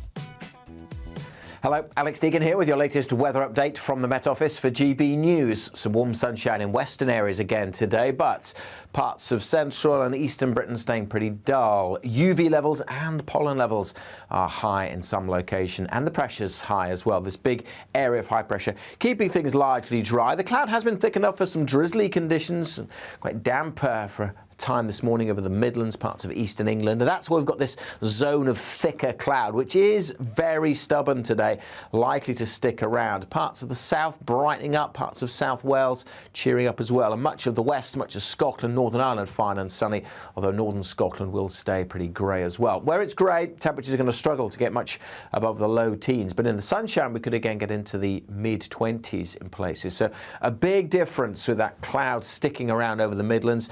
It may and break up a little this evening, but it comes back in overnight, that cloud thickening up, covering most of the country again by dawn. Again, Northern Ireland, keeping some clearer skies, might turn a bit misty here, and western Scotland, and that's where we'll have the lowest temperatures. But for most, temperatures hold up at 8 to 10 Celsius. As for Thursday, well, it's a similar story in that most areas will start pretty drab, but I'm a bit more optimistic the cloud will break tomorrow over the Midlands at least. Parts of the east will stay pretty grey, and again with the breeze off the sea it will feel cold, but most places seeing sunny skies tomorrow, and again in that sunshine, temperatures easily getting into the low 20s, 23, 24 is possible in parts of Wales. It will be much cooler though on those east coasts again with the breeze coming in from the sea. And again, that It's all about family, being in people's living rooms, all the interaction and getting to know who our viewers and listeners are. When I was young, my dad used to say, no, stop arguing. I wanted an outlet that would enable me to give my opinion. People are going through a really hard time right now, and I know that you don't feel like you're being listened to by the establishment. I came to GB News because it's the People's Channel and I want the audience to have their say on the events of the day. We're dynamic. We do something different. Democracy shows that the wisdom of the nation is in its people. I get to travel to find out what the story is from a personal perspective. The British people aren't fools. We know when we're not being told the full story. We've got to work out how Britain moves forward from this. It's the best country in the world. The establishment had their chance. Now we're here to represent your views. Britain's watching. Britain's watching. Britain's watching. We're proud to be GB News. The People's Channel. Britain's news channel. I'm Jacob Rees-Mogg, the Member of Parliament for North East Somerset and a former government minister. For years, I've walked the corridors of power in both Westminster and the City of London. We need to have the arguments, the discussions on how we make it better. Crop failures, famine, war, suffering on a scale completely unimaginable. We are putting the cart before the horse. As Charles I said at the scaffold, he was the true defender of liberty. Yeah, I've completely derailed the conversation. Join me Monday to Thursday at 8 p.m. on GB News, Britain's news channel. So Jubes & Co, we tackle the issues of the day with real, robust debate, both sides of the fence, battling it out with me in the middle with my forthright opinions and views. And often really interesting things happen because you start with a position and then by the end of the debate you find actually, well, I might not have thought about that one. What we need in this country is two new political parties. You should maybe think about doing a 2024 calendar. I'm Michelle Dewberry and I'm keeping you company right through until 7 o'clock this evening. GB News, the People's Channel, Britain's watching. I'm Mark White. As GB News Home and Security Editor, I cover those key issues that are so important to you. Our authorities, our communities doing all they can to combat violent crime. With the public services under unbearable strain, why are we still failing to control our borders? Defence, the first priority of any government, has been continually hollowed out. Can we trust our politicians to protect the armed forces? Join me, Mark White, on GB News. Monday to Thursday, 9 p.m. till 11 p.m. Join me, Dan Wootton. I'll bring you the sharpest takes and hottest debates. Do you not believe in prisons? I don't believe in prisons. I'm completely stunned. I guarantee you there'll be no spin, no bias, no censorship. I actually was personally quite offended by it. And no reason to go to bed. So I guess they've always been quite woke. That's Dan Wootton tonight on TV, radio and online. Monday to Thursday from 9 p.m. till 11 p.m. on GB News. The People's Channel, Britain's news channel. You've probably seen politicians interviewed 1,000 times, but we do it differently. We find out who they really are, we don't shout, we chat, and hopefully we bring a bit of light, not just heat. Did you know Kate Moss? Apparently. Do you have a pair of jeans or a pair of jeans? No, of course I don't. What would I do with them? My friends are like, oh my God, what's she doing now? Join me every Sunday at 6 for Gloria Meets, only on GB News, the People's Channel, Britain's news channel.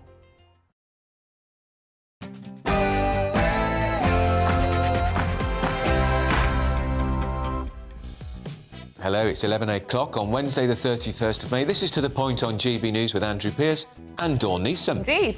Now, ITV bosses are set to face a grilling from MPs over what they knew when about Philip Schofield's affair with a younger colleague. Eamon Holmes has told GB News he feels he was used in a cover-up. Yeah.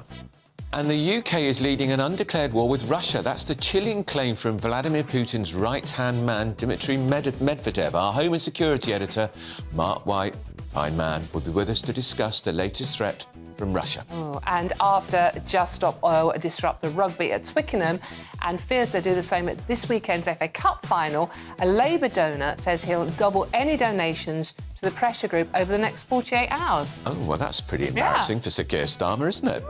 Yeah. So as ever, as Dawn will tell you, it's not what we think, it's what you think. Exactly. So let us know all your thoughts on our talking points today. Email us at gbviews@gbnews.com. But first, here's your morning news with Rory Smith. That's that.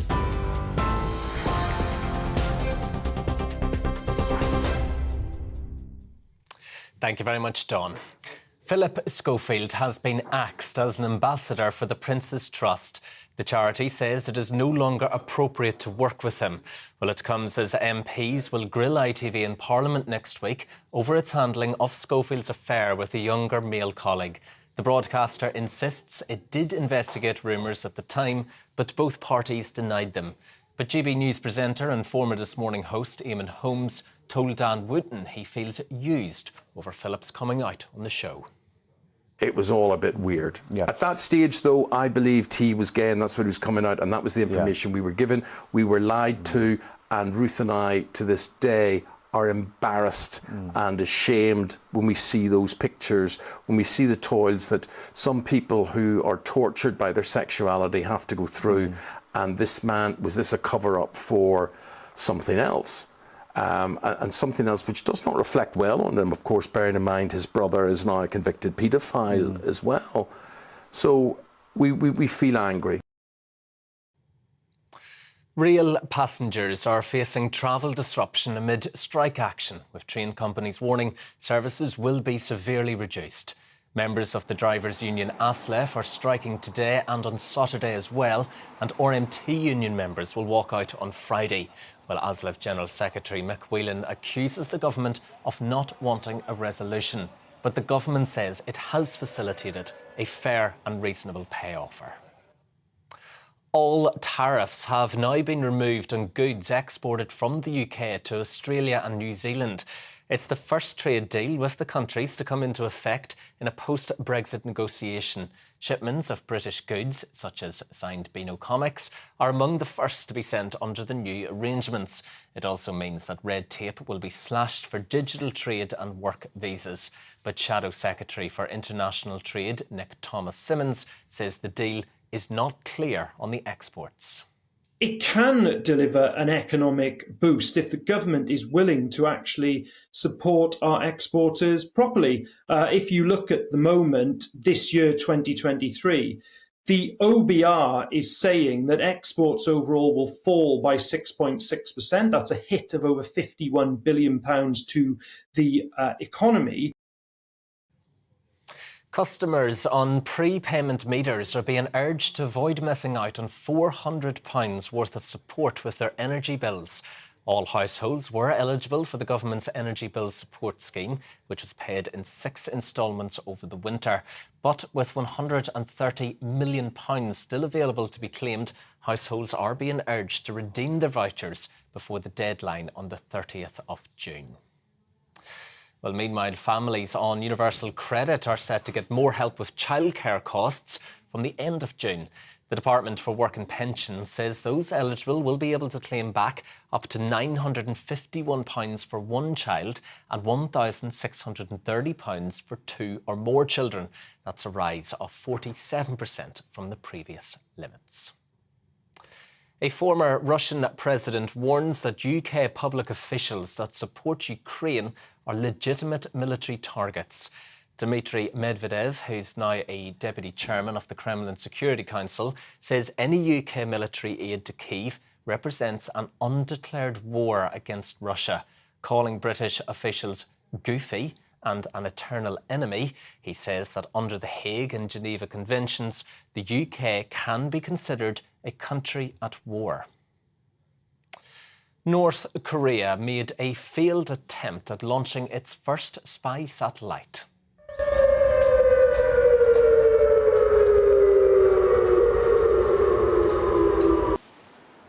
The launch sparked a false alarm, which you just heard in South Korean capital of Seoul, while in Japan a warning was issued to residents in the south. The incident comes as North Korea announced earlier that it planned to launch a satellite by the 11th of June to monitor US military activities.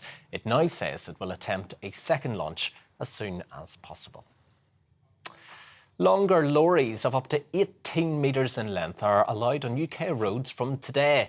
That's more than 2 metres longer than the standard size. The government says the move will reduce the number of journeys, saving around 70,000 tonnes of carbon dioxide from being released into the air. But critics say the move will endanger pedestrians and could damage roadside infrastructure. A cigar smoked by Churchill during the Second World War is going up for auction next month. The wartime leader gave a half-smoked cigar to the Consul General in Morocco, Hugh Stonehewer Bird. That was between 1943 and 1945. Well, he preserved the cigar in a jar and treasured it until his death in 1973. Now, the cigar will go on sale on the 16th of June. The guide price is currently sitting between £600 and £900. This is GB News. We'll bring you more as it happens. Now, though, back to Andrew and Dawn.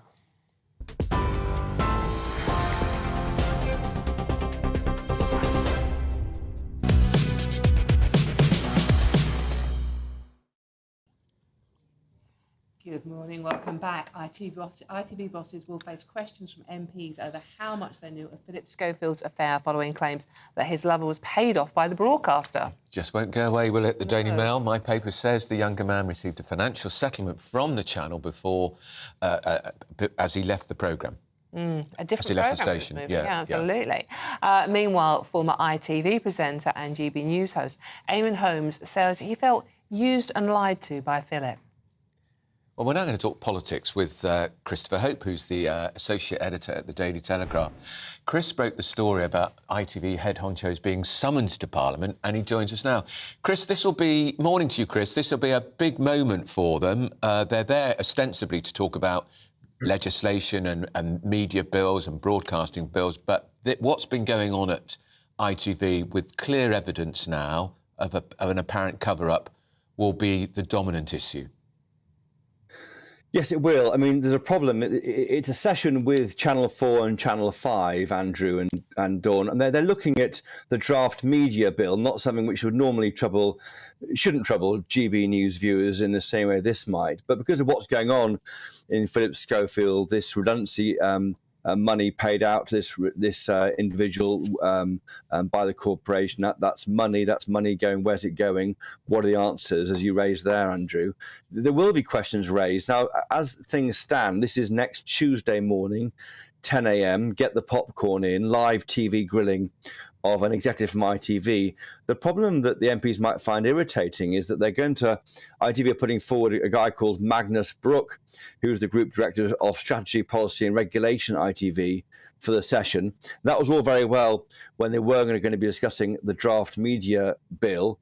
But given this is now discussing the prime time, the flagship programme on ITV, MPs might wonder whether this person is the right person to appear. His direct line manager, someone called Dame Carolyn McCall, she's the chief executive, and it is her upon whom all these questions are aimed. She won't be going as things stand, and that might make them more annoyed than ever. Chris, that's very interesting, because I understand that select committees have the power to compel a witness to appear before them. So if the select committee of MPs say, I'm sorry, we don't want some boring head of strategy or whatever it is, we want the chief executive where the buck stops at the top, surely she'll have to go. Well, that's right. I think there's a high-risk game being played here. ITV are trying to carry on a kind of business-as-usual approach by sending over this. He's a board director, but he's not the top person, and he's only given this big role last October, well after all the things we're discussing on the programme had finished. Now, the risk they've got here is if the MPs feel they're not being respected, they're not receiving the right person to answer the questions, given the clear indications they will raise these issues as part of the session. If they're not being given the respect they deserve, they are risking a full-scale inquiry, and that's a real problem for ITV if that happens. And Christopher, Carolyn McCall, I mean, she's very, very powerful there. She's the one that oversaw Jeremy Kyle leaving the station, Piers Morgan leaving the station. This was all on her watch. And now Philip Schofield has exploded, hasn't it? The whole story has exploded. So surely she should be there. She is the one that should be answering all these questions. Well, you mentioned Jeremy Kyle there. He, of course, is at a different station now. But back in 2019, the same committee launched an inquiry into reality television after the death of a guest following a filming on Jeremy Kyle's ITV programme and the deaths of two former contestants on Love Island. The point is, these MPs, under a different chairman, admittedly, and maybe a different group of MPs, although some will be the same, have looked before at duty of care towards people. And that's the point. That's the politics here, is the duty of care towards an individual who has met when reportedly a child at theatre school by Philip Schofield, then given opportunities on the programme.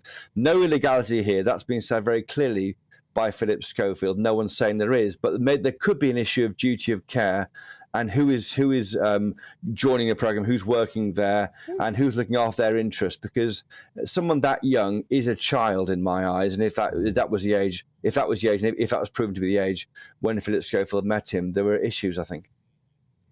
This is going to be, Chris, because I was talking earlier, you and I used to cross swords with Alistair Campbell when he was Blair's pugnacious communications chief, and he always had a rule, didn't he? If a minister or an MP's in trouble and it's been a front-page top story on the broadcast news for 5, 6, 7 days, they've got to go. Now, this is breaking all records, isn't it, with Philip Schofield and ITV, and it's going to ensure this runs all the way through the Sunday papers, and next Tuesday, as you say, it's going to be required viewing. Well, it will be. It'll be a popcorn moment. And normally this kind of thing affects the BBC, Andrew and Dawn, not really ITV. It's not funded the same way, is it? It's funded through advertising. We're seeing, of course, suggestions that Arnold Clark, which sponsors This Morning, is reviewing its relationship with the programme. Whether other advertisers feel the same way, we don't know yet. But I think there's a feeling here that it's not enough to say that Philip Schofield has gone. What next? And what did ITV know? And there was a degree of duty of care towards people. And that's where MPs will get really fired up if they feel they're not getting the right answers from what a person who could be a junior person compared to the top person next week. It might get worse before it gets better for ITV. Christopher, can I just ask, I mean, you two are obviously political heavyweights compared to me. What happens if, it's not difficult, by the way, what happens if someone lies to the committee? Yeah. What is the penalty they pay for that? Well, you are then in contempt of the House of Commons. The House of Commons has the same status as a court, right. So you're in contempt of the Court of the Commons, and you can be called to apologise or to appear again. Of course, you can be made to swear on a Bible. If you remember Boris Johnson most recently, when he gave evidence to the Privileges Committee about Partygate, remember that, he swore on a Bible. That's a bit of theatre, but it's meant to focus the mind of the person giving evidence that they have to tell the truth and respect MPs and respect Parliament. Now, Chris, can we ask you about another story that I think you've broken, another good story? This is Dale Vince. Now, he is a green entrepreneur who has given a lot of money to Just Stop Oil, an organisation that drives most people who watch GB News and listen to GB News completely crackers. He's also given £1.5 million to the Labour Party, which the Tory party say, and with some justification in my view, means we know where the Labour Party's on the side of, not the protesters, on the side of the protesters rather than the people who are trying to go about their daily business. Now, I gather there's been a development in that story.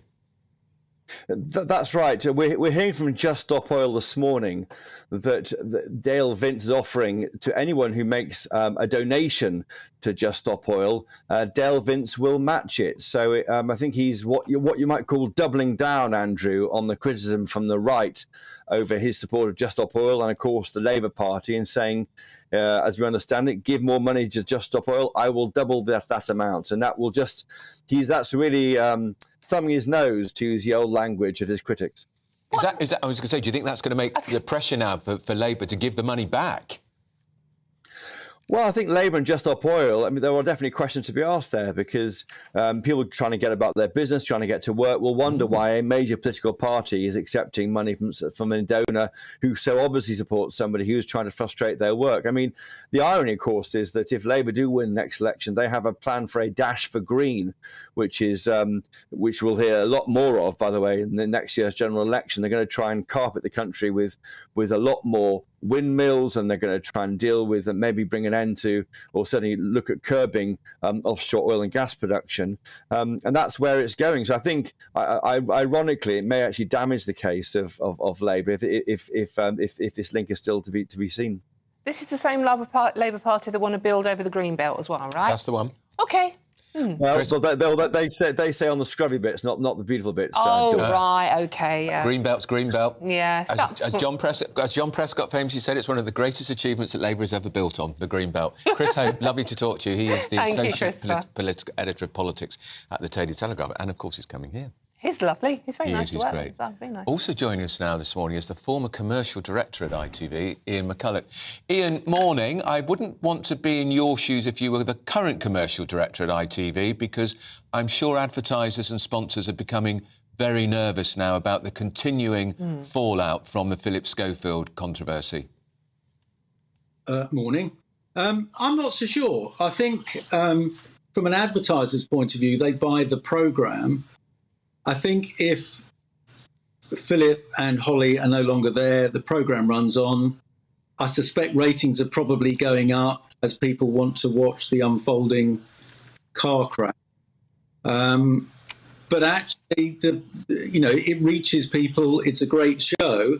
They've just let it go off the rails. So I think if ITV can detach what's going on from the programme itself, I'm not sure advertisers will be that fussed. There was a former editor of daytime television, Diane Nelms, wrote this week, I don't know if you saw it, Ian, that she said the programme is now totally shipwrecked and should be sunk, and they should come up with something completely different, and probably Holly should move on to something different. Holly Willoughby, who, of course, is very associated with Philip Schofield. Yeah, I saw what Diane wrote. I used to work with her. I don't agree. I think the show's fine. I do absolutely agree that none of the on-screen talent, well, those two cannot be associated with the show. She's damaged goods.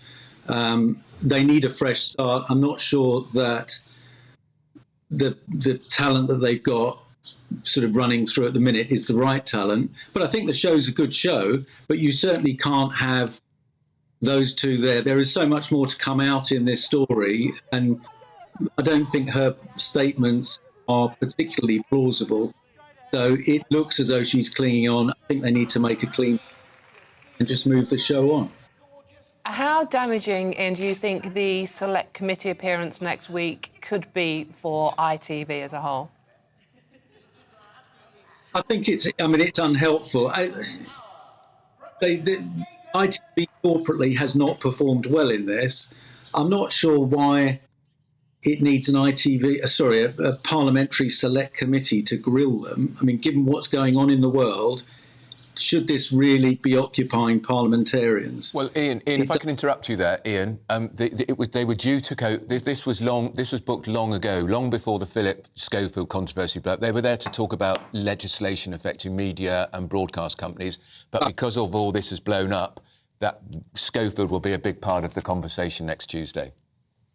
Yeah, which is unfortunate. So that's bad timing. I thought they'd been sort of hauled in front of the headmaster for being naughty. But I mean, if it was a pre-booked gig, it will be an annoying sideline for what they would want to try and get across.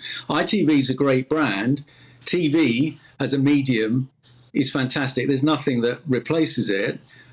This is about governance. It's about creative governance, refreshing shows, not creating monsters that you then can't control. And that's, we've seen it in so many shows. It's happened again.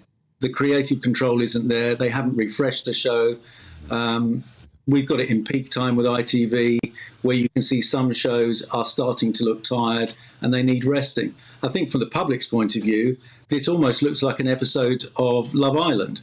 You put a bunch of egomaniacs together and see what's going to explode. And over time, this has exploded. But this could easily be Big Brother or Love Island in the way that it's unfolded. I mean, I think people are enjoying watching the mighty fall. And they've gone from living in a gilded cage to actually exposed. And you sort of see people for what they really are, which is, I think there's a fascination in the public watching it happen. I think you're right. It's like, Ian McCulloch, former ITV commercial director, thank you very much for joining us this morning. It is like driving down the motorway and seeing an accident on the other side. And you don't want to be interested, you don't want to look, but you do. It's human nature, sorry. And even if you don't watch the programme, they are such well-known people. Yes, absolutely. Dancing on Ice and all the other programmes. They're in your living room. Doesn't she advertise a clothing brand? Yes, she does, yeah. It does make you wonder, doesn't it? Because you can't look at Holly's very beautiful face without seeing Philip Schofield now, unfortunately. Right, still to come, Vladimir Putin has accused Ukraine of trying to frighten Russians. We'll tell you why next. You're with GB News. First and foremost, I am a GB News fan, and I was before I was working here. Just love the fact that we're asking the questions that a lot of establishment media won't ask. With a bit of a twist, we not only want to inform you, but we want to keep you entertained. It's worth the drive because you get in and the team's all ready and waiting, they're itching to go, and it's a proper little family. GB News is the People's Channel. It's the audience that makes the programme sing. We're giving our viewers and our listeners a voice. I see the thousands of your letters, tweets, emails, you name it, coming in. Britain is broken. How on earth did we get into this mess? But more importantly, how do we get out of it? The establishment had their chance. Now we're here to represent you. It's time for something different. It's time for GB News. I'm very patriotic. I believe in Britain. Our best days lie ahead. Britain's watching. Britain's watching. Join us here on GB News. The People's Channel. Britain's news channel. Join me, Patrick Christie's, Monday to Friday, 3 till 6. We tackle the day's news agenda like you've never seen before. It's high tempo, high octane, the most controversial topics, and the best guests. You will not be able to take your eyes and ears off it. I'm not afraid to ask the questions that you really want answered. 3 till 6 p.m, Monday to Friday on GB News, the People's Channel, Britain's news channel. I'm Andrew Doyle. Join me at 7 o'clock every Sunday night for Free Speech Nation, the show where I tackle the week's biggest stories in politics and current affairs with the help of my 2 comedian panellists and a variety of special guests. Free Speech Nation, Sunday nights from 7 on GB News, the People's Channel, Britain's news channel. Every Sunday from 11. Join Michael Portillo. There will be topical discussion, looking at the week before and the week to come. So kick back and relax at 11 a.m. on Sundays on GB News with me, Michael Portillo. GB News, the People's Channel, Britain's news channel. GB News has its own late-night paper preview show, Headliners, where comedians take you through the next day's top news stories. You don't have to bother reading the newspaper, we've got it covered for you. Headliners, every night at 11 p.m. and repeated every morning at 5 a.m. We won't send you to sleep like some of the other paper review shows out there. GB News, the People's Channel, Britain's news channel. Join me, Camilla Tominey, on Sunday mornings from 9:30, taking the politicians to task and breaking out of SW1 to see how their decisions are affecting you across the UK. Bursting the Westminster bubble every Sunday morning, only on GB News, the People's Channel. Britain's watching.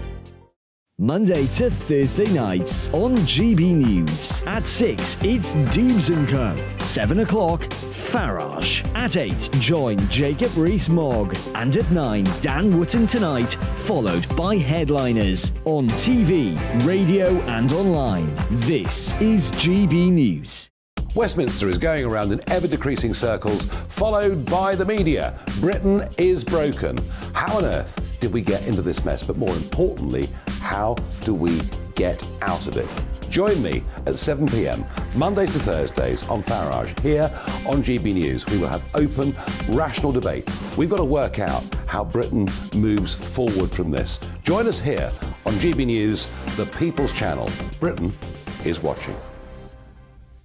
Channel.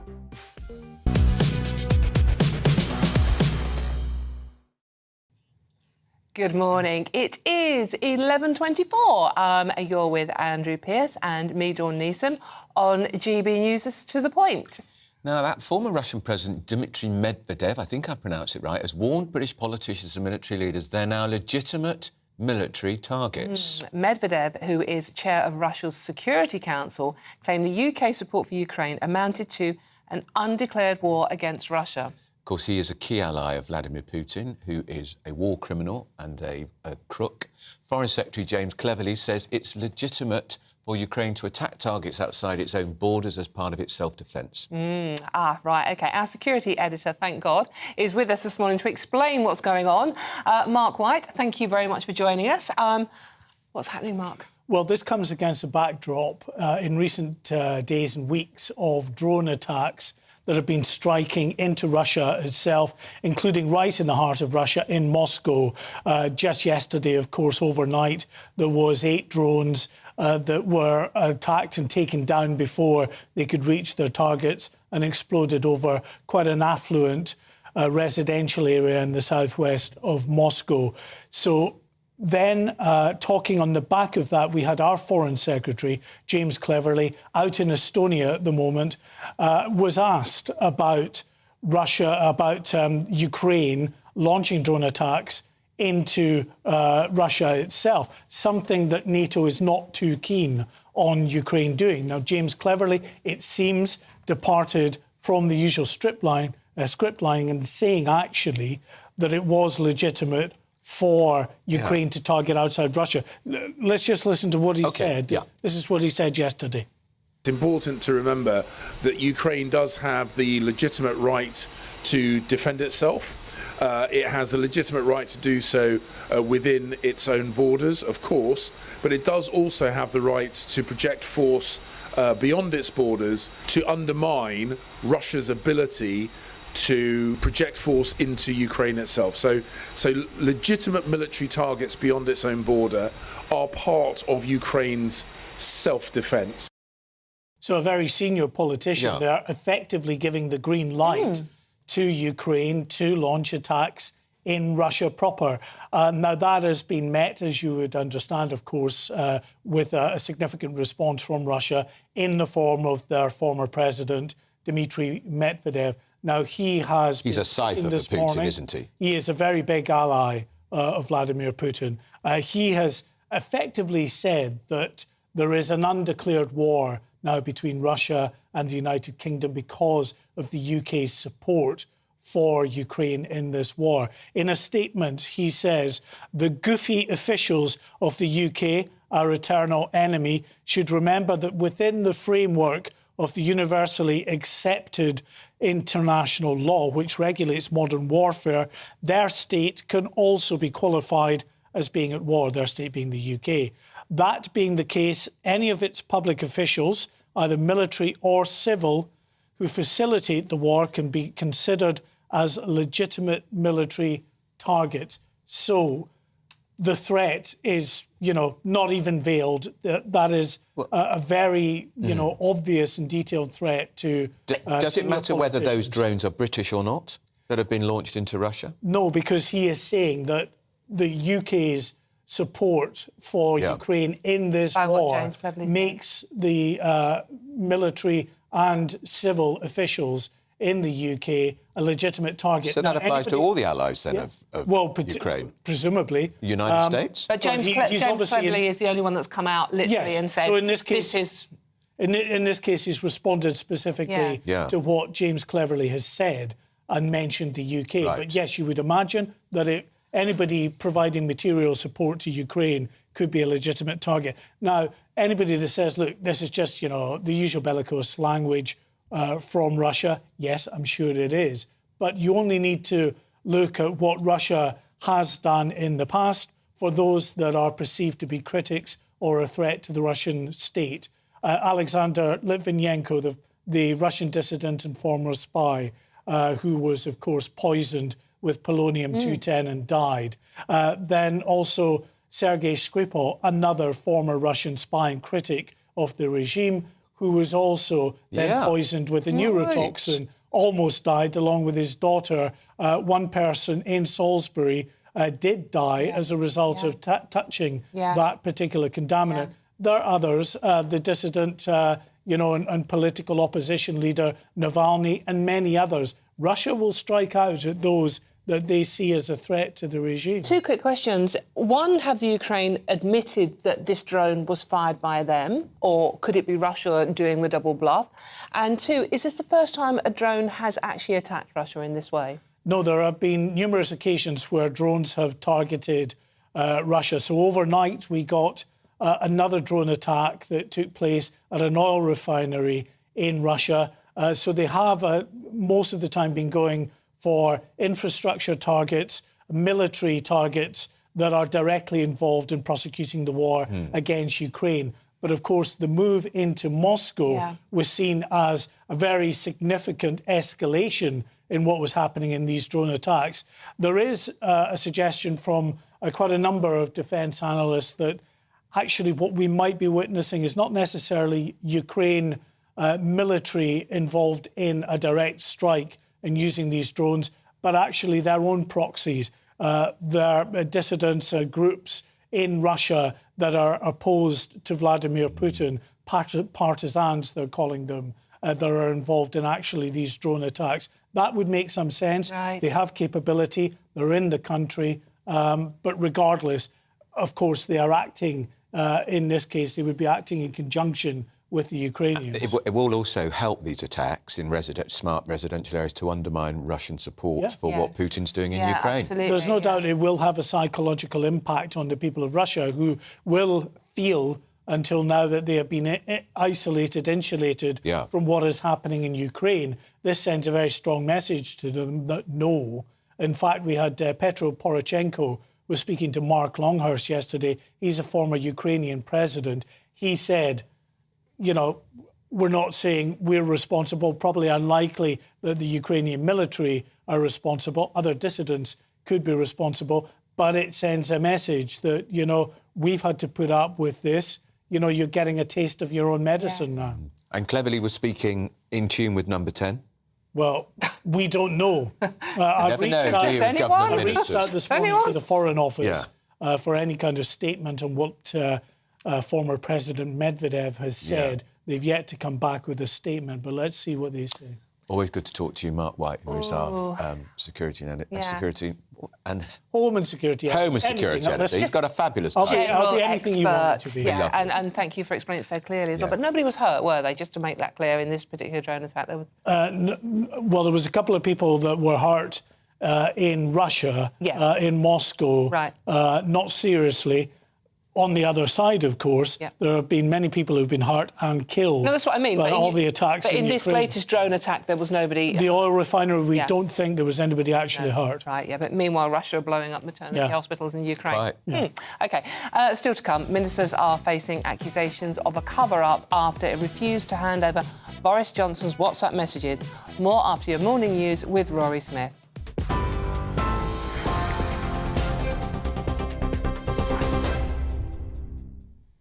Thank you very much, Dawn. A former Russian president warns that UK public officials that support Ukraine are legitimate military targets. Dmitry Medvedev, who's now a deputy chairman of the Kremlin Security Council, says any UK military aid to Kyiv represents an undeclared war against Russia. Calling British officials goofy and an eternal enemy, he says that under the Hague and Geneva Conventions, the UK can be considered a country at war. ITV bosses are set to be grilled by MPs next week in Parliament over Philip Schofield's affair with a younger male colleague. The broadcaster insists it did investigate rumours at the time, but both parties denied it. Meanwhile, Schofield has been axed as an ambassador for the Prince's Trust, with the charity saying it is no longer appropriate to work with them. Rail passengers are facing travel disruption amid strike action, with train companies warning services will be severely reduced. Members of the drivers' union ASLEF are striking today and on Saturday as well, while the RMT union members will walk out on Friday. Well, ASLEF General Secretary Mick Whelan has accused the government of not wanting a resolution, but the government says it has facilitated a fair and reasonable pay offer. Customers on prepayment meters are being urged to avoid missing out on £400 worth of support with their energy bills. All households were eligible for the government's energy bill support scheme, which was paid in 6 instalments over the winter.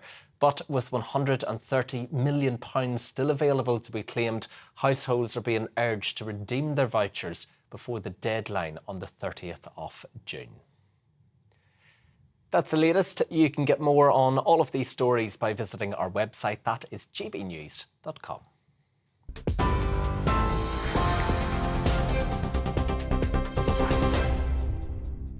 Direct Bullion sponsors the Finance Report on GB News for gold and silver investment.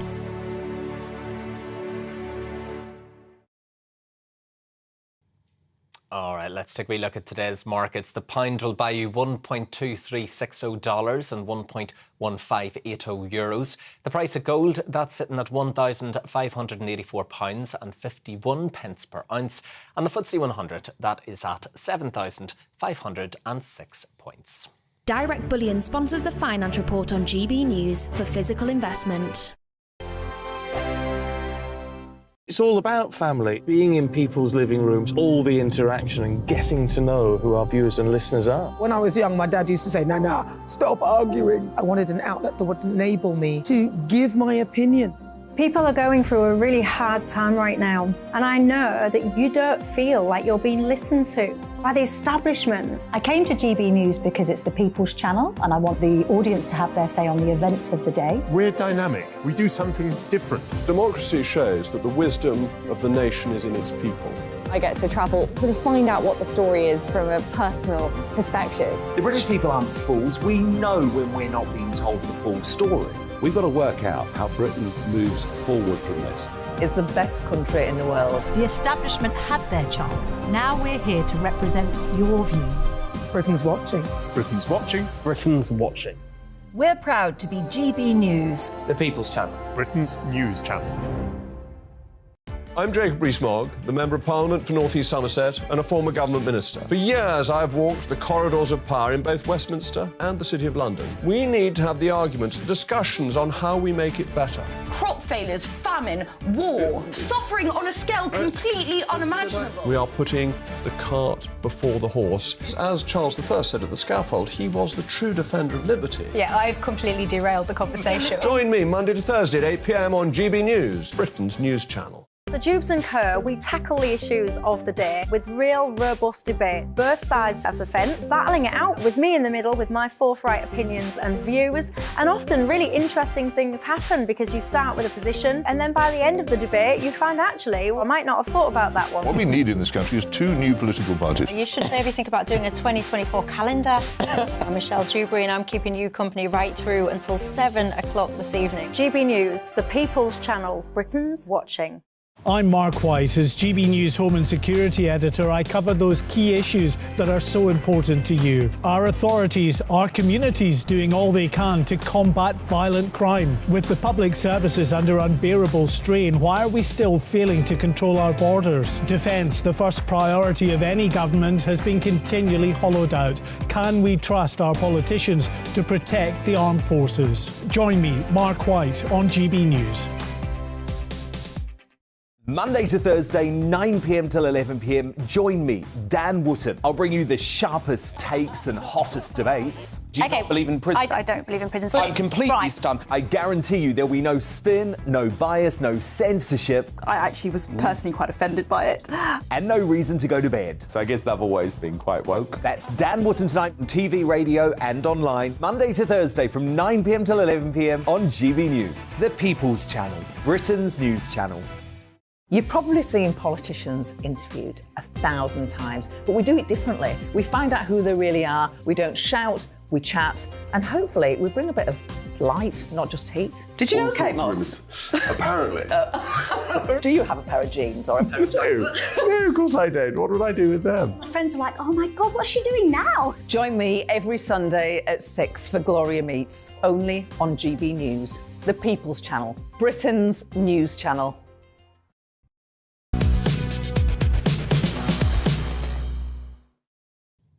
Indeed, they are watching, and joining us to be watched is Stephen Pound, the former Labour MP, and Emma Webb, who's, of course, director of the Common Sense Society, something Stephen has never taught. I've heard of it, though. Yeah. Okay, he's as commonsensical as a socialist ever can be. This story that's broken quite late, Emma, about Vince, Dale Vince, double his donation to Just Stop Oil every time to the Labour Party. Every time people give money to Just Stop Oil, that's going to be quite tricky. I mean, this is quite an extraordinary story. Firstly, the fact that they made such a large donation to the Labour Party in the first place. He just had a phone call with this guy before, Keir Starmer had, just before announcing their decision to not have license more oil and gas in the North Sea. Yeah, quite. So obviously there is an influence there, it seems.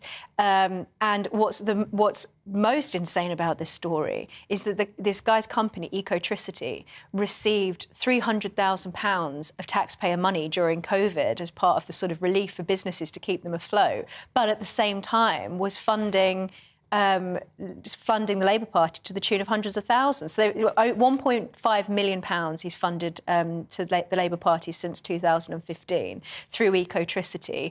The argument is clearly that this company should hand back that money to the taxpayer because that, they weren't being given... Quite. Exactly, they weren't being given a grant from the taxpayer so that they could then make a donation to the Labour Party. That just completely stinks.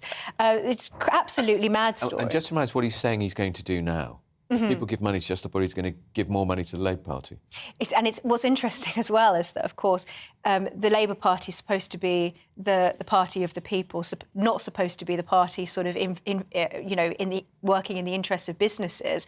Well, this is exactly the sort of thing that you often see accusations made against the right for. This is a company, Ecotricity, that benefits from green policies, financially benefits from green policies. So they are funding the Labour Party, obviously, and Just Stop Oil to push a green agenda when they are financially benefiting as a company from the success of that agenda. Hence, no more drilling in the North Sea oil fields if Labour win the next election. So that you can have more sustainable electricity based on wind and solar. I mean, it's completely stinks. Stephen, this is your party. Yeah. What do you make of this story? If it was the other way around, the Conservatives, you'd be howling blue murder. No, I wouldn't. And I have to say, the Labour Party, we're not in the position to actually say no to anybody giving us any money, to be perfectly honest. But look, I'm sure everybody in the country wants to have green electricity. Everybody in the country wants to see green jobs growing. They actually want to actually see this happening. But look, the question is the money the furlough money during the period of the pandemic, that was used at the time to keep the process, to keep the business going and to pay the staff. Now, if you're then going to say if a person who received furlough money actually had some money in the bank,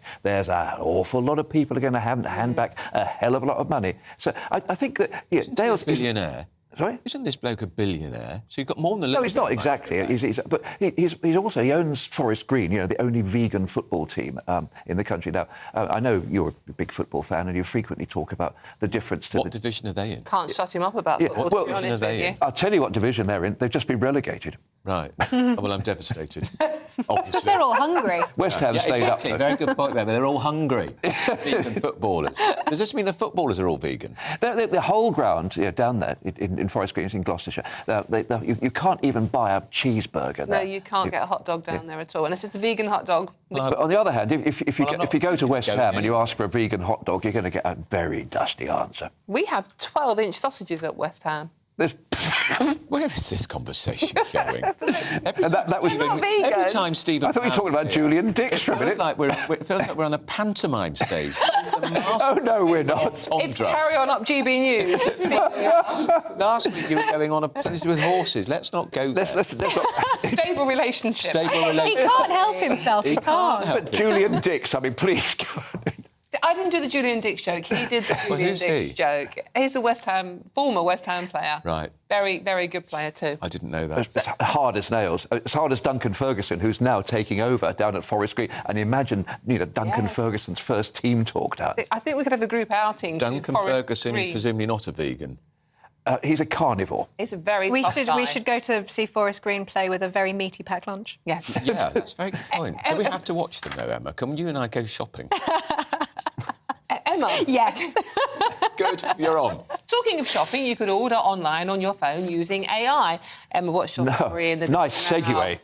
That was quite the segue. This is extremely troubling. This is 350 experts in AI. So this is people from...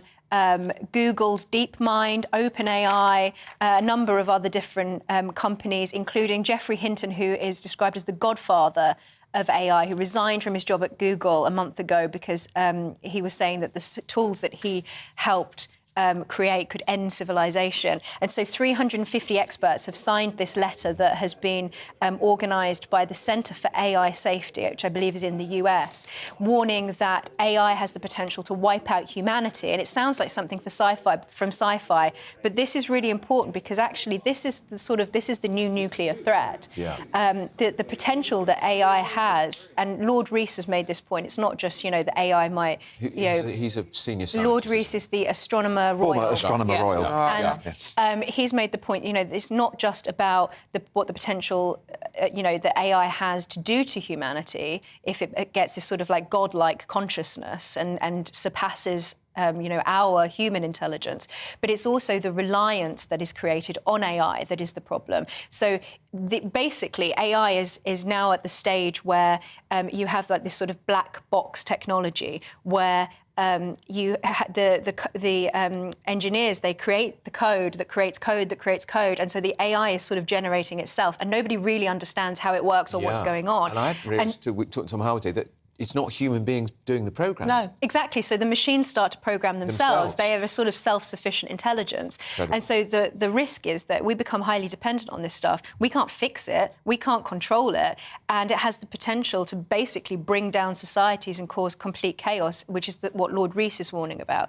So I think the fact that these people who are themselves responsible for creating AI are warning against this. And, even if we create rules and focus on the ethics of this here in the UK, there's still China. This is a worldwide phenomenon, and so this is how it ends up being, and as they have compared it to threats like nuclear war, because we are developing this technology, and this technology is almost developing itself at such a rate that it poses such a significant threat to us globally. It's not just here in the UK, and of course there is also the sort of the parallel threat that when you have a global phenomenon like this, there will be those people, as we saw with the pandemic, who make the case then for more world governance, which is also a threat in itself.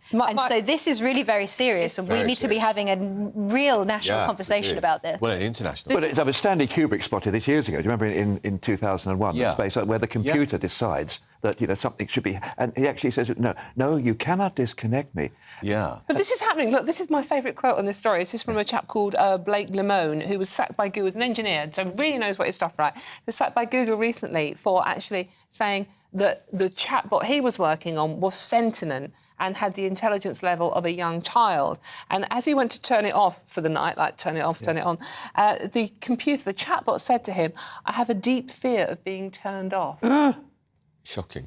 And he was fired. I do find this horrific because Emma talked about it being as much a threat as a pandemic or nuclear war, and I think this is certainly up there with that because if you imagine, sort of step back for a bit and say, imagine you're actually looking at the planet, the awful things we're doing, the dreadful mistakes we make, the pollution, the war. You can imagine somebody say, this is not logical. We're going to stop this. It'd be better to actually have a world without humans. The computers decide we've made such a mess of a hash of the environment. Get rid of us and they'll take it over. Well, the concern is as well that the AI could develop to such a point that it doesn't have human needs at heart. It doesn't have emotions. It doesn't share our ethical instincts, our conscience, and we are not really, and this is the case nationally, I think it's the case globally as well, we are not really a morally grounded culture anymore. We have a sort of chaos ourselves when it comes to ethics. There isn't the consensus that we used to have. And so when it comes to dealing with what seems to me to be almost similar to the nuclear arms race, that, we need to be having a serious ethical conversation. But the problem is that we are, in so many other respects, totally confused as a people, that I think that I personally am very worried by this. And I think the fact that these AI, the chiefs of the AI world are so worried about this too. But the question is, could we ever get the genie back in the bottle? This is like Jeremy Bentham came up with this principle of utilitarianism, back in the late 19th century, which is completely heartless and bloodless and just about what works best. It's basically euthanasia for old people in many, many cases. And we think about it can do good. It could probably wipe out disease. It could create disease. Sure. Well, and think about a lunatic like running North Korea. even Vladimir Putin. Well, this is the always... question is, at the moment, it is our servant. There's a nightmare that it could be the master. And that's there's two machines in California who taught each other Punjabi so that they could... Well, the AI can now pass the bar exam. So there is already all of this talk, and this aside from the upper level of this, AI is going to, in the short term, is going to replace hundreds of thousands of jobs. And so this is going to be hugely disruptive to society. We haven't really been talking about while this has been developed. Has already said, because of AI and new technology, 55,000 But jobs in 10 there's years. a possibility, a slim a glimmer of light here. It's possible that some of the ghastly, horrible jobs that we'd have to do at the present time could be done by AI. Like MPs. Well, I'm sorry, we're talking about different sort of sentience and intelligence there, aren't we? Completely different. It's certainly not artificial. But look, the reality is that if we got, we could actually have a paradise if the world was, we didn't have to... It's not possible, Stephen. Don't be such a socialist. The World Economic Forum. Utopia doesn't happen. You'd never ever replace presenters, would you? Could you imagine too much Orwell. A couple of robots in the middle here? Yeah. Yes, yes, actually, yes. I thought you were. I am, yeah. I just need charging up occasionally. But the World Economic Forum reckon that by 2027, 83 million jobs worldwide will be done by AI rather than people. Isn't that named after the head of the Daleks, isn't it? The World we mentioned this to Richard Davos, who's the head of reform. Yeah. He said that's irrelevant, the threat to jobs. What's more worrying is the threat to our borders and security and what they can do to us. Yeah, we'll try telling that. Well, all of it's disastrous. I agree. All of it's disastrous. This is going to seriously impact people's lives. And as with so many other things, we don't have the proper discussions as a society about these things until it gets to a point where it's sort of running away with itself. Who's going to regulate it? And governments are very bad at regulation. Well, this is also, like I said, this is what I'm concerned about. You'll see these sort of like international organisations who want, like the World Health Organisation, for example, who want to take it upon themselves to then try and create sort of some kind of global governance, which is also a threat to freedom. Imagine a nuclear silo somewhere in New Mexico, and suddenly, with no human interface whatsoever, the lid comes off the silo and a missile is launched. And because it could happen easily. Well, this is the problem. The robots are designing the robots, and they're more intelligent. I mean, in the submarines, even back in my day, there was a double lock. You had, before you could actually, go to DEFCON, whatever it was, you had to the XO and the skipper used to actually have to turn the lock at the same time. That could be overridden. Yeah. And that is terrifying. It's the human-machine interface that we need to actually look at. And ultimately, we've got to be able to turn them off. But it's also, if there's a this is code, right? If there is a bug in the code, and this is Lord Rees's point, if our society globally is completely dependent on artificial intelligence and something goes wrong, then we are absolutely slaughtered, really, because society would completely break down. We'd all end up as vegans in as humans, Gloucestershire. we would no longer have this. We would no longer need to have the skills or learn to do the jobs in order to make society run. I like. On that cheerful note, I'm going to one final story. I just want to go too quickly on. I'm not sure if you're aware we're going to this story. This is page 3 of the Sun today, not the picture. Stephen, calm down. This is a little story that the Romans were the first to pluck body hair. Yes, gladiators actually did a full body wax. Stephen, where do you stand on waxing? Hail tweezer. You do. I'm sorry. With no preparation whatsoever. They've discovered loads and loads of these trees. The reason the Romans did it was purely and simply to differentiate themselves from the hairy barbarians. Right. Because so that the men used to shave themselves with shells. But then women would pluck all over the place. How do you know all this? Because, depilatory history is a special mastermind subject. Should men wax their shaving in the Roman ancient world? Their hairs? No, I don't think so. I think men should be men. What about if they've got hairy shoulders? Don't share it. No. Right. No. Okay. Back and front. Do you wax? I don't need to. OK, right, on that note, I'm going to leave you. I wouldn't anyway, because it sounds very painful. Thank you so much for Stephen Pound and Emma Webb for that brilliant paper. We've come to the end of our show. It's flown by again.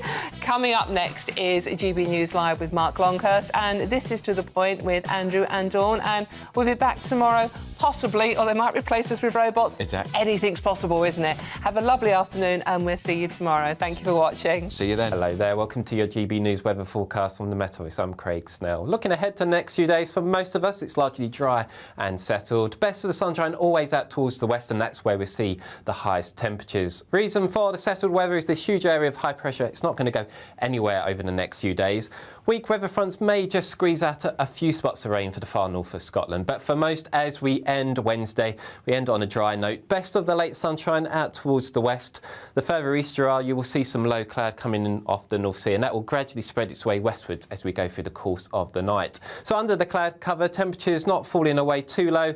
8, 9, possibly 10 degrees in a few spots. But out towards the west, where we do see the clear skies, it could turn quite chilly first thing on Thursday morning. But here we will see sunshine from the word go. So a lovely start today for parts of Northern Ireland and Western Scotland. Elsewhere, the cloud will gradually burn its way back towards the North Sea as we go through the course of the morning. So I'm fairly optimistic by the afternoon. Lots of us seeing some good amounts of sunshine. However, along that North Sea coast, the cloud probably lingering all day, and combined with an onshore breeze, feeling quite chilly here. Temperatures stuck in the mid-teens, but out towards the west in the sunshine, temperatures climbing to around 22, 23 degrees. Into the evening, plenty of late sunshine to head across the west, but out towards the east, that cloud will then spread its way westwards as we go through the course of the night. And really, it's a repeat performance as we start Friday morning. Plenty of cloud across England and Wales. So here, temperatures not falling much lower than 9 or 10 degrees, but a chilly start once again across the far north of the country.